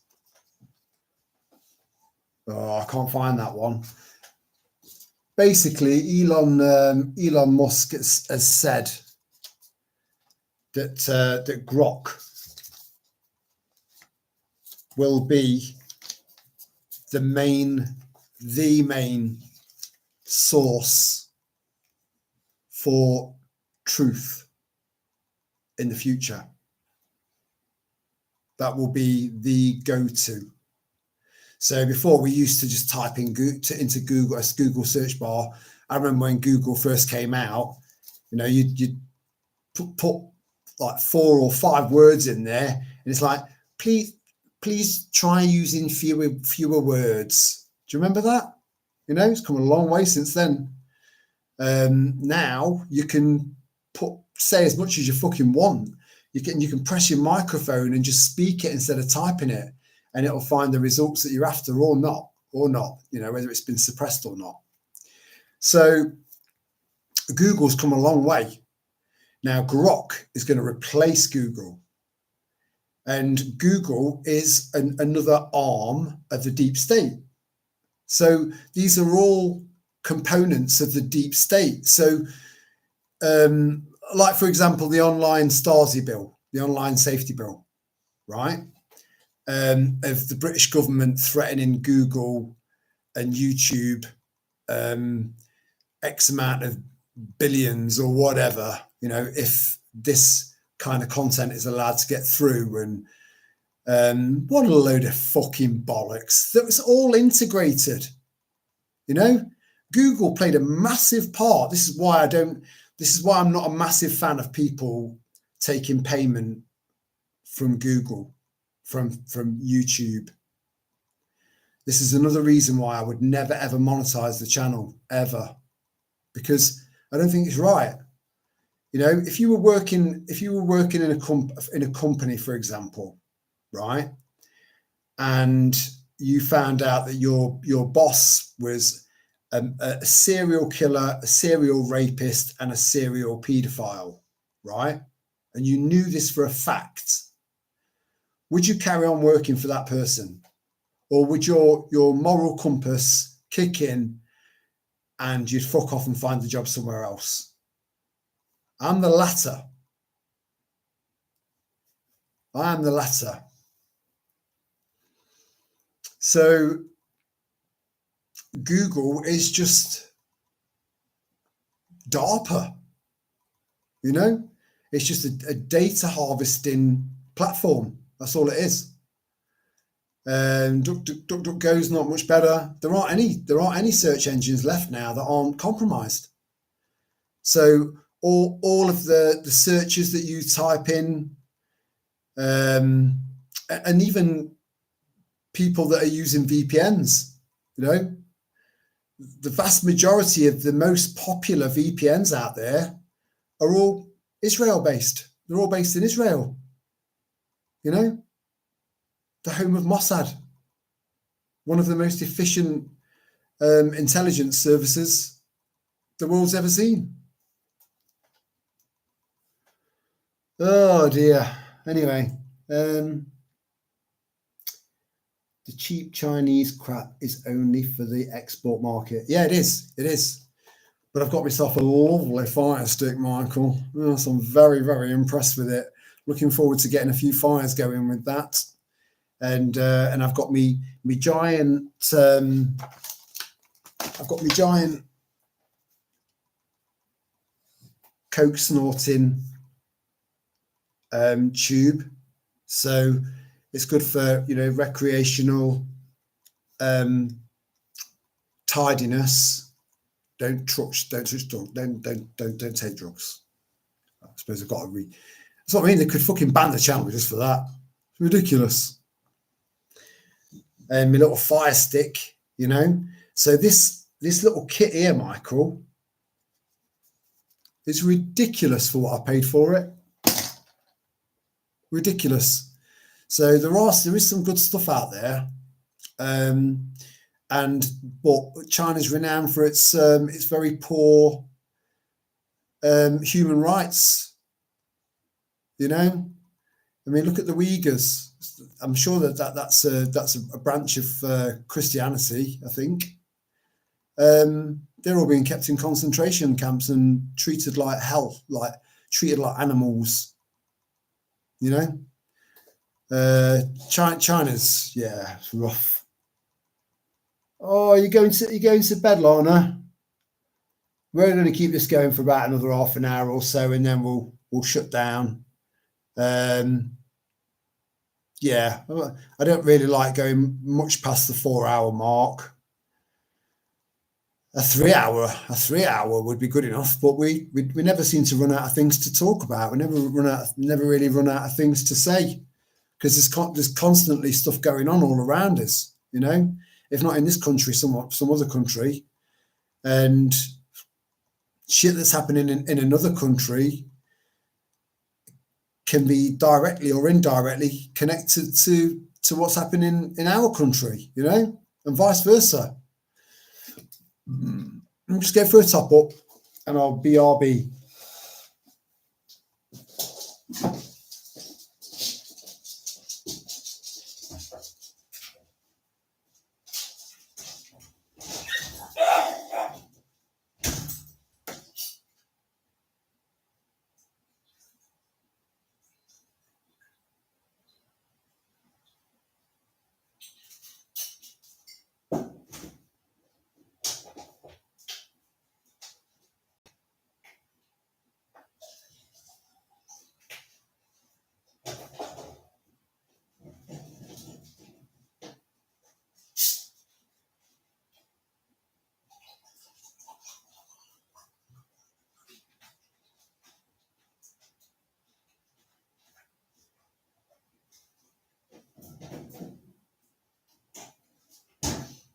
And people are waking up on a minute by minute basis. Girls in. Good girls, good girls.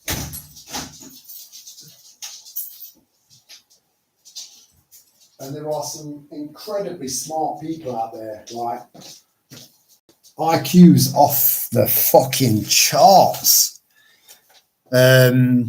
Intelligence and people that are on our side. So they'll kind of demonstrate some sort of weapon or tool against us, and there are people out there that will counter that. There are people that are coming up with suggestions and solutions that can counter what they're throwing at us, and that's been happening all the way through COVID, all the way through, you know. So we've now learned that nicotine can help, and ivermectin, and a few other There's loads out there, you know. So for every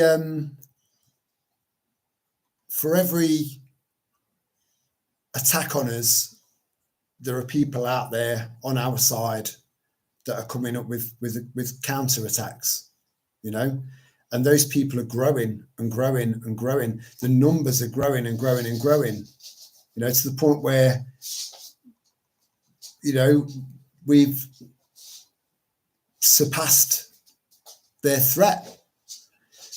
But that world is going to be absolute fucking chaos, because at the moment, albeit bad, there is structure there, you know. That hierarchy is structure. It is a structure of kind. Not a good structure, you know. It's all about enslaving the peasants, completely enslaving them, and then trying to wipe out as many of them as they possibly can.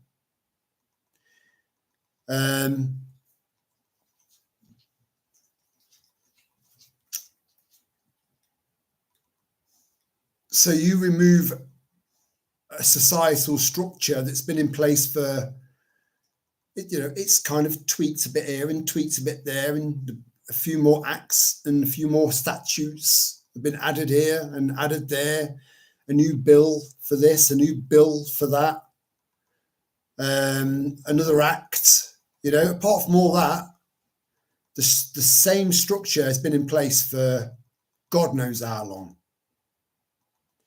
And you've all got front row seats to see that structure that's been so established and so set in stone and so powerful and so effective and efficient for so long.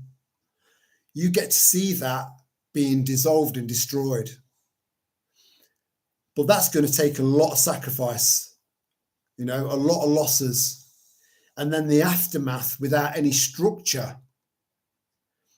is going to be even more challenging. But then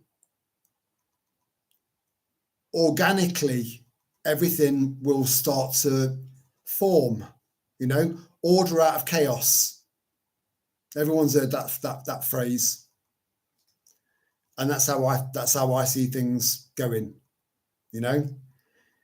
There is absolutely no turning back for people like us. It's full steam ahead. I think we've all come to terms with that. But that one thing alone is powerful, because as long as you stick to your path, your fucking righteous path, and you know that you are right,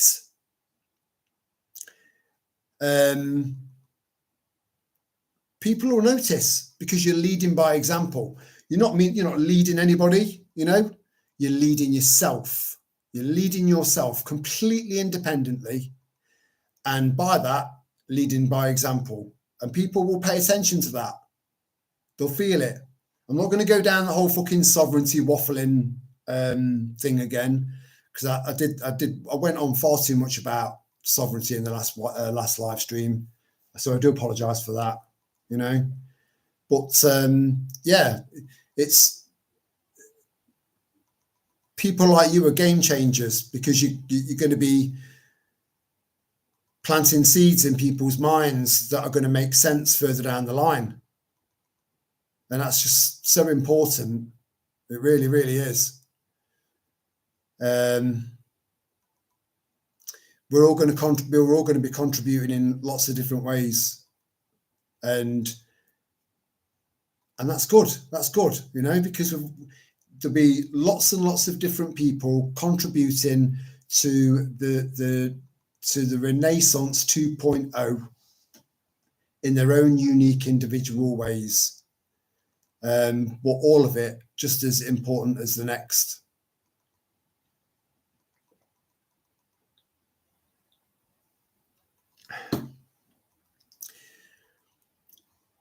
but you've got to get fit.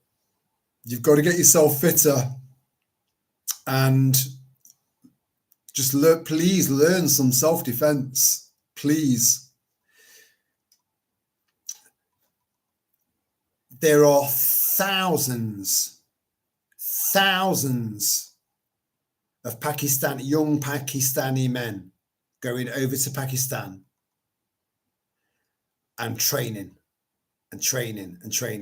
I'm not just talking about lifting weights either. You know, which end of the AK-47 is the shooty bit, which is the bit that's got the handle on it. You know, stuff like that. It's a brotherhood, and this brotherhood, bearing in mind, generally speaking, we're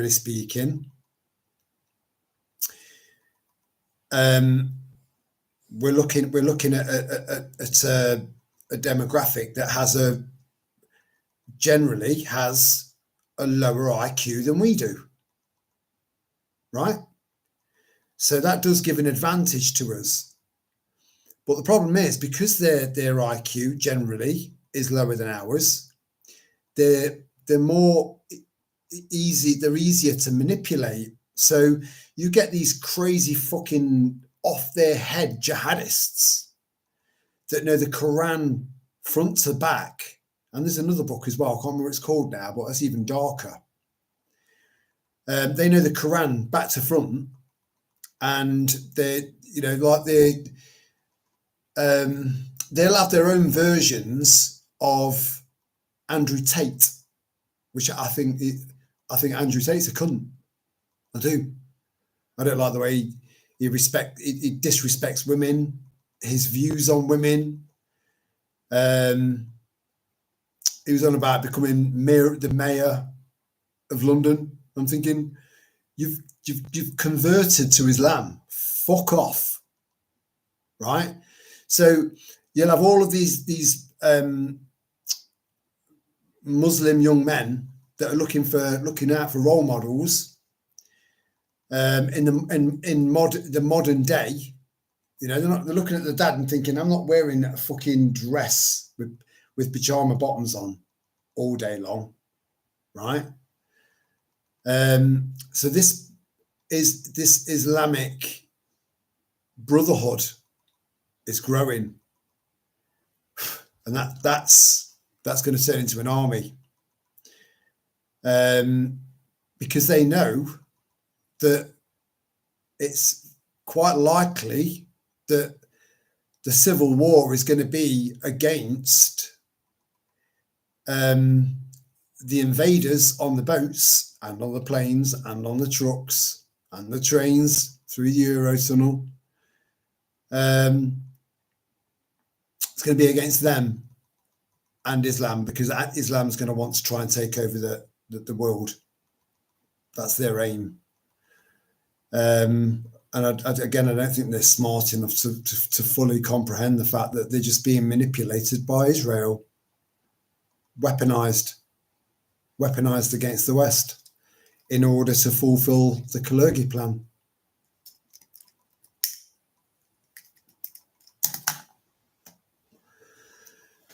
Absolute madness. And this is why you need to be trying to be connecting with your neighbours in some way, you know, and maybe join a few groups. Again, rapid response groups. These rapid response groups, localised groups, the Long Eaton one, I'm only in Derby, Nottingham and Long Eaton groups because I can get there quick, you know. But when you turn up at one of these rapid response call outs, by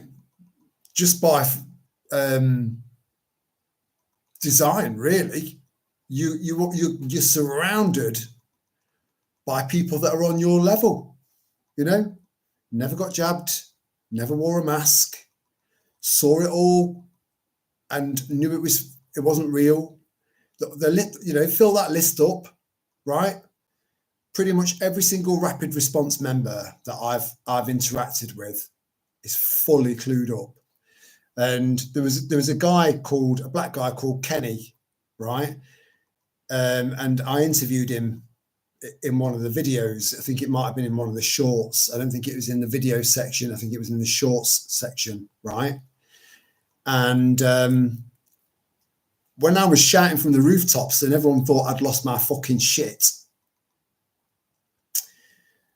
a lot of people doubted me, as I'm sure you experienced the same sort of thing. You had people doubt you as well, you know. But Kenny was all over Facebook, you know. It was all over it, and I knew him from a party before. Anyway, so I don't go out looking for validation, you know. I validate myself just by being honest and telling the truth, you know. That's good enough. That's validation. I still check myself from time to time, you know, to keep myself in check and keep me humble, keep me grounded, right? But because he posted loads of stuff on Facebook to loads of people that we knew, it backed up what I was trying to say to everyone, you know? So all of a sudden people had a second opinion, you know? And Kenny, the black guy that I interviewed, right? He's a bit of a legend in Long Eaton. He is.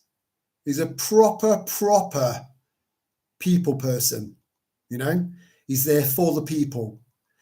And he will, I know, I'm positive he'll die protecting the people. He does whatever he can, wherever he can, you know, to help the community. He's a fucking legend, you know. Oh, I thought you were racist. Yeah, fucking hell. Again, you know, this isn't a race thing. It's not a race thing. It's a threat thing, right? If there's a threat, then I'm going to defend and offend. And Islam is a threat. These newcomers to our shores are a threat. So I will defend and defend. And most, if not all, of the rapid response people in those teams have got a very, very similar mindset. So you might need one of these teams one day, you know, could be next month, could be in 6 months' time, a year's time. You might need to contact your local rapid response group, you know. So why don't you be part of it? I've always said, be the change that you want to see. You know, don't just be one of those that's hovering in the background and just taking advantage of other people's effort. You know, be a give and take man and woman. I was going to say person then, but I'm hating the word person more and more and more now. I know what it means.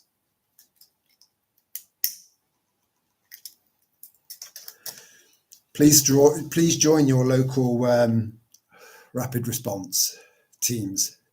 They're all on Telegram, you know, and it's also a really, really good way to network as well, because you keep bumping into new members all the time every time you attend one, and they're all on the same page as you are, and they're not necessarily anti-government, they're anti-tyranny, and that's what we've got. So the police have got 8 weeks of training. They diverse hire on a regular basis.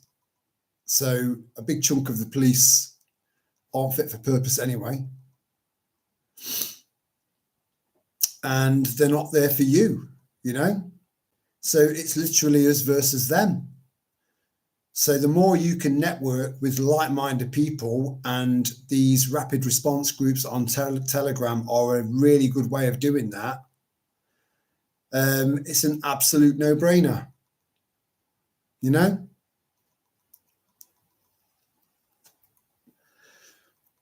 I feel like I've been waffling now because no one's got 8 people now. No one's putting anything in the comments section.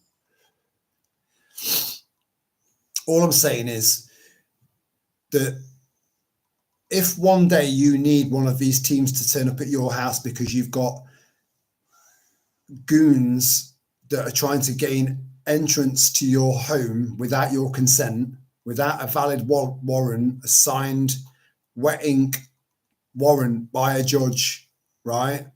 You're going to need these guys around you, you know? And every time I go to one, I'm going to be learning and listening and learning and listening, you know? So eventually, further down the line, I might be the only one that turns up at someone's house with a load of other people that knows the law, and other people just know bits and bobs. But I know the law by then because I'm listening and paying attention to each rapid response call out and watching these rapid response call out videos on YouTube or X, you know? So if eventually you will evolve to be one of the people that tackles the police head on. It should all be about give and take, give and take, give and take, give and take, you know? Or just give. Because if everyone gave, everyone would receive, wouldn't they? You know?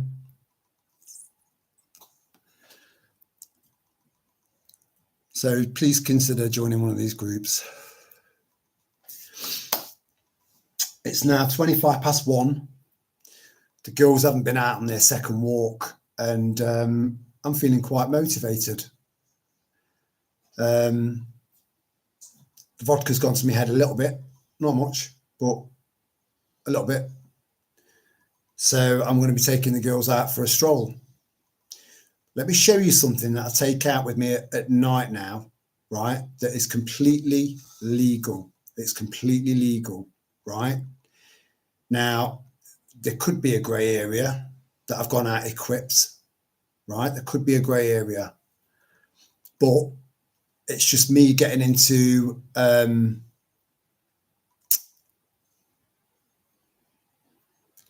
habit of taking this out with me, because I know that new estate down the road is going to become a fucking barracks. Hundreds of men that are not from these shores, you know, and they're all horny in a community that's full of kids and women and men. So I'll show you it. Don't worry, it's not a fucking RPG.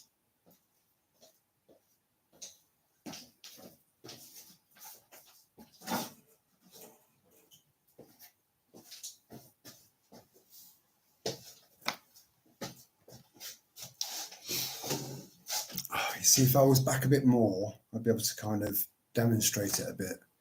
Now, I'm handy with my kicks. I'm handy with my fists. I can handle people that come at me with a knife. I can handle people that come at me with a baseball bat, right? But it could all go south very quickly. You don't know. This is reinforced plastic. If you buy a metal one, then that's seen as a weapon, right? But this is all plastic. And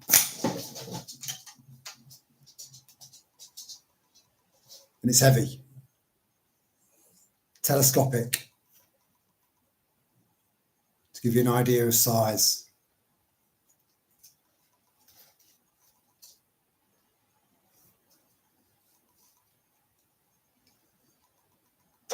Yeah.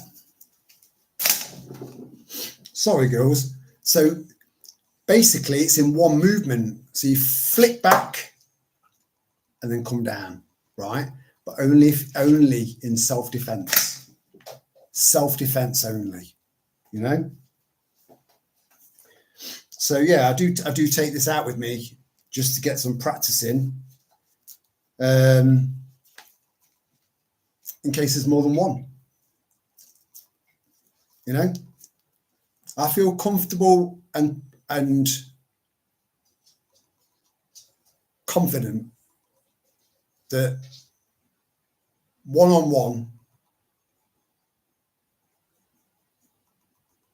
pretty sure I'll win, regardless of their size, regardless.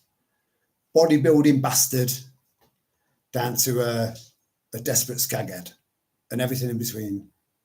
I'm confident, you know, no ego. There's no ego involved, right? Confidence, self-confidence. There's a very fine line, right, between ego and self-confidence. You know, a very fine line.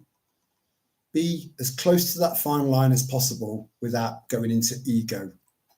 You know, as soon as ego starts to take over you and dictate your actions and your viewpoints, you've just turned into a cunt.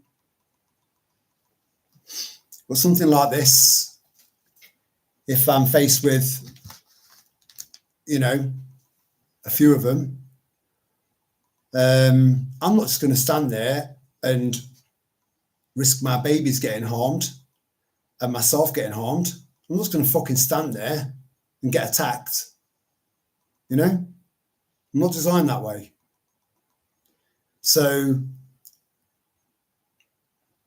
but I mean, you've seen me doing walking talks at night and bumping into people, and you know, not literally physically bumping into people, but walking through groups of youths and stuff like that, and it doesn't. I don't feel phased at all. You know, as I'm approaching, subconsciously, I'm probably making loads and loads and loads of calculations in my head. You know, and assessing the threat level, blah blah blah blah blah blah blah, all subconsciously, to the point where I just breeze straight through, and I don't even need to look over my shoulder. You know, I hope that makes sense to someone. Very interesting point you bring up. I was just listening and learning. Very interesting points you bring up. Cheers, Michael. Hey, look, it's just common sense, mate. What? Oh, what? You know, that's fucked my head up, mate, China. You know, putting right. Am I? Help me out here, Michael. It's a bit late in the night now. But yeah, if you can go out with something that's, I mean, you could get away with taking a screwdriver out with you, you know, but make sure that you leave a plug, a 3-pin plug, you know, left disconnected on your countertop at home. So I was just changing the plug, and then I got sidetracked, put the harnesses on my dogs, and I must have just put the screwdriver in my back pocket, you know. So if you get stopped and searched, I mean, you know, there's no intention. It was just completely didn't realise it was there. Yeah, didn't realise it was there.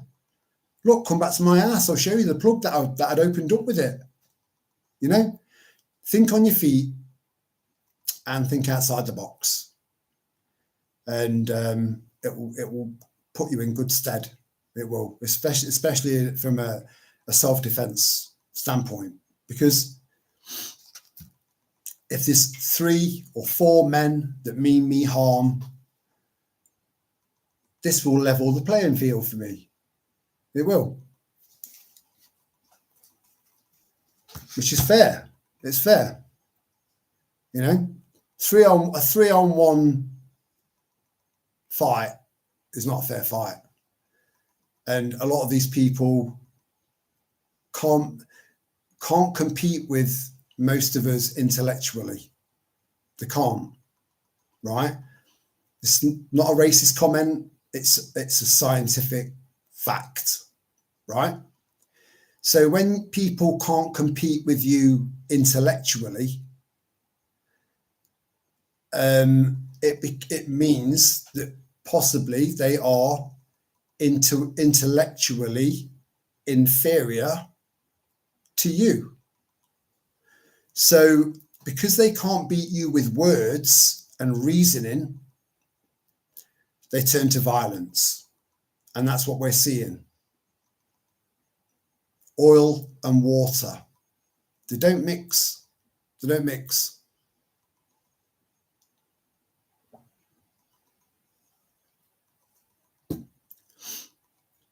And the same applies to the defense of my home. You know, the time that it would take me to get my defense done, which will be horrific. It'll be horrific for anyone that manages to get in. And I'm saying this publicly so that if any, you know, if I'm on any list, if anyone's watching this in 6 months' time and or whatever, they need to know. They need to know, you know, that I'm no fucking, I'm not going to jail. I'm not going to go to jail. You know, I could handle it if it was back like it was in the mid-90s, you know. I did 6 months of it, 4 different jails, all Cat A's. But the prisons are very different now. And I will die in there. I'll get shanked up. I know I will, because of my belief system. And the fact that I just absolutely know I would rather die than convert to Islam. You know? So the length of time that it would take me to put what I need to put into place in this house, if someone was trying to get into my house, would be way quicker than the length of time it would take them to get past that, get through that door, get through that window, get through the upstairs window.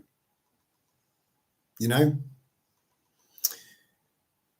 So if anyone in the future that means to try and get in this house, it will be unlawful. It will be for an unlawful reason, because I only tell the truth. Now, if the truth is offending and going against the narrative, then so be it. But just know this. You'll arrive with your best. You'll be going home with your worst. That's a guarantee. I know I'm 99% sure I will die defending my home. You know? And you'll know my last video. You'll know it. You'll know it.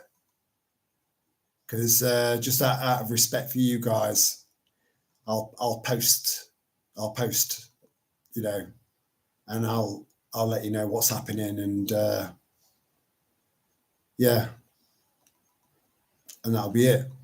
That'll be it. But I would need to just get the girls to safety first, and that can be done. That can be done. You know, you just get a warning. but that warning is going to be rough.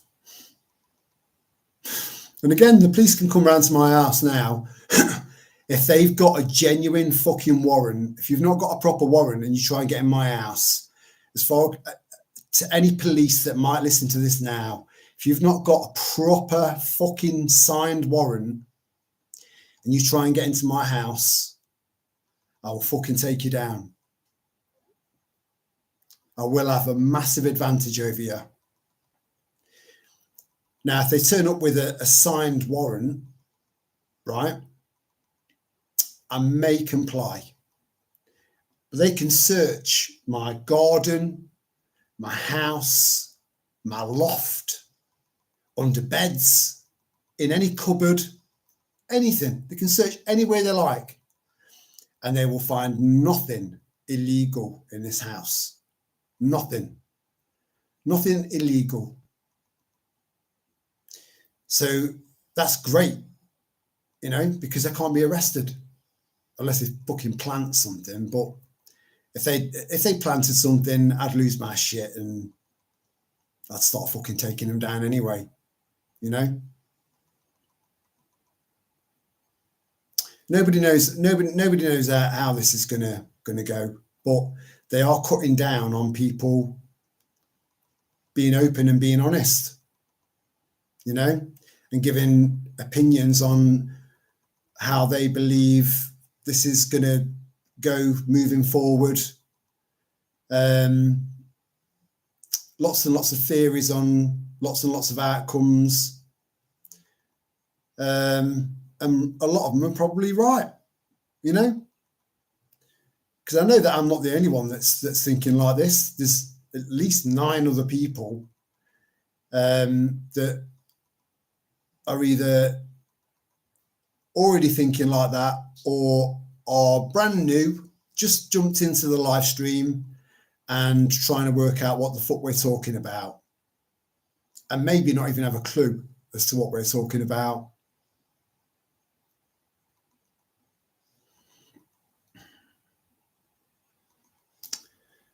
I've watched a couple of the stick defense videos.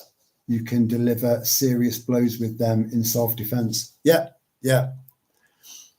And again, it's in one quick movement. So you flick back, which extends it, then move in, you know? But again, you know, I've got Zephyr and Storm.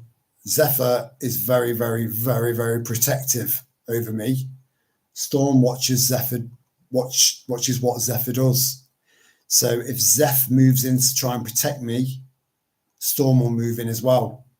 So if there's 3 or 4 of them, then they're going to have 3 to 4 because of the combined force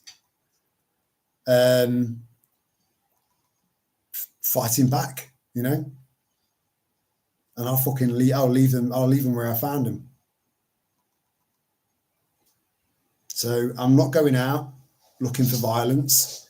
I'm not going out hoping for violence. I don't want violence, you know. I don't like confrontation. I think I have actually gone over this before. I'll just say it again, right? Generally speaking, I don't like confrontation, right? But if it comes to pigs at my door with some stupid bollocks, you know, then I'll enjoy that confrontation. If bailiffs turn up at my home, then I'll enjoy that confrontation. I will enjoy it, you know, because it will be a semi-controlled environment. But if I'm out going for a walk at night and those barracks are filled and you've got these dodgy old fuckers, these dodgy young little fuckers dotted around, you know, and I walk down that path and I just see a group of them, I'll have my hand on that and I'll just go straight through. high, go straight through. But I'll know whether or not there's going to be a problem. I'll just know. Don't trust your brain. I know I've said this before. Don't trust your brain. Trust your gut. Trust your gut. You know, have faith in your gut. Anyway, on that note, because I'm going to take these out, it is late. I would rather go to bed. But I've got just enough energy left to take these out for a walk. They've only been out once, you know. Today, they need to go out twice a day. And that's my responsibility. Because as long as they're happy and chilled, I'm happy and chilled, you know. So on that note, and someone's just jumped in there. We've gone back up to 10 again, look. On that note, I'm gonna close this down, bring it to a nice steady end, and just hope you all have a cracking weekend. Remember to try and have a bit of a laugh, you know. And if you're still wanting to know a bit more about this, a bit more about that, please go into the posts section of the channel. There are loads and loads and loads of posts in there. Not one of them's got a like. But again, let me just confirm to you, I'm not after likes. I'm not doing any of this for clicks, any of it for likes, any of it for money, you know. I don't ask anyone to share anything. It's just the post section. I've got no idea if any of these posts are being seen. And I know that the online Stasi bill is in full effect. So that's censorship right off the fucking charts. Fact. So if you go into the post section and you read or listen to any of the videos that are on there or whatever, right, please hit like so that I know that they're being seen. You know, there's about 10 on there spanning over the last sort of 4 or 5 days. I think there's about 10 that haven't got a single like. And that makes me believe that it is a form of shadow banning. You know, I got shadow banned from Facebook like 5.5 years ago. So the only way I can get information out to you guys is by doing live streams. The shorts seem to be okay and the videos seem to be okay, but the posts, I'm posting so much more in there and it needs to be seen. So yeah, please go over there and just check every day. If you don't mind, just check every day. It's all important stuff, and it'll all, the more I learn, the more I see, the more I hear, the more I take in, the more broader my perspective and understanding of the world around me becomes. And that applies to everyone, you know.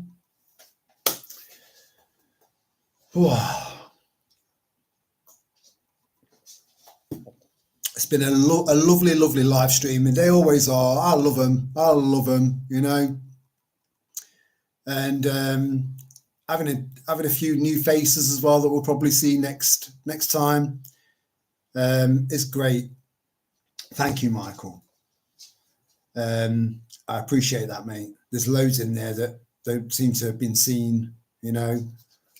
Especially that there's a video about Tommy Robinson, and people are, it's not that big. That's not that much of a bigger deal.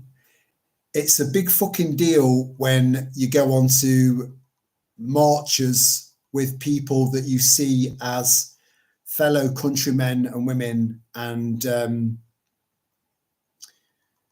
who love their country and are seeing what's happening, seeing it all go to wreck and ruin. True patriots, people that love their country, you know, of all colours. See people of all colours on these marches, apart from Muslims.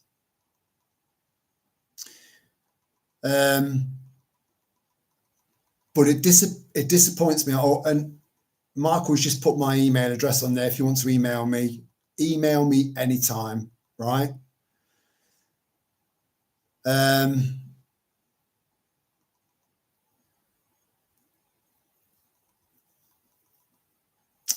I just get disappointed on these marches when all I can hear are hundreds of people when I'm there.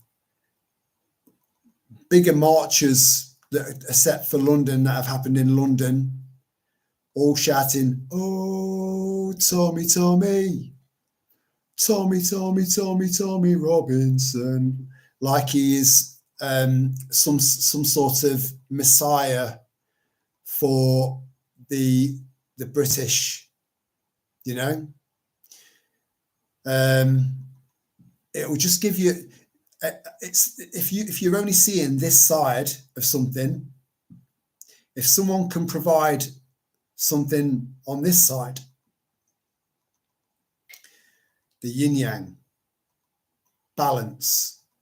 So there's a video on there about Tommy Robinson. Now, again, yeah, has he brought to the surface about the grooming gangs? Yes, he has, right? But just remember, those grooming gangs were being reported to the police on a day-by-day basis. We're looking at hundreds of thousands of young girls. Some of them are now grown up with kids of their own, but still damaged, right? So the police never did much about that. In fact, in a lot of cases, the police were involved. The police was involved, right? And it might go even higher and higher and higher than that.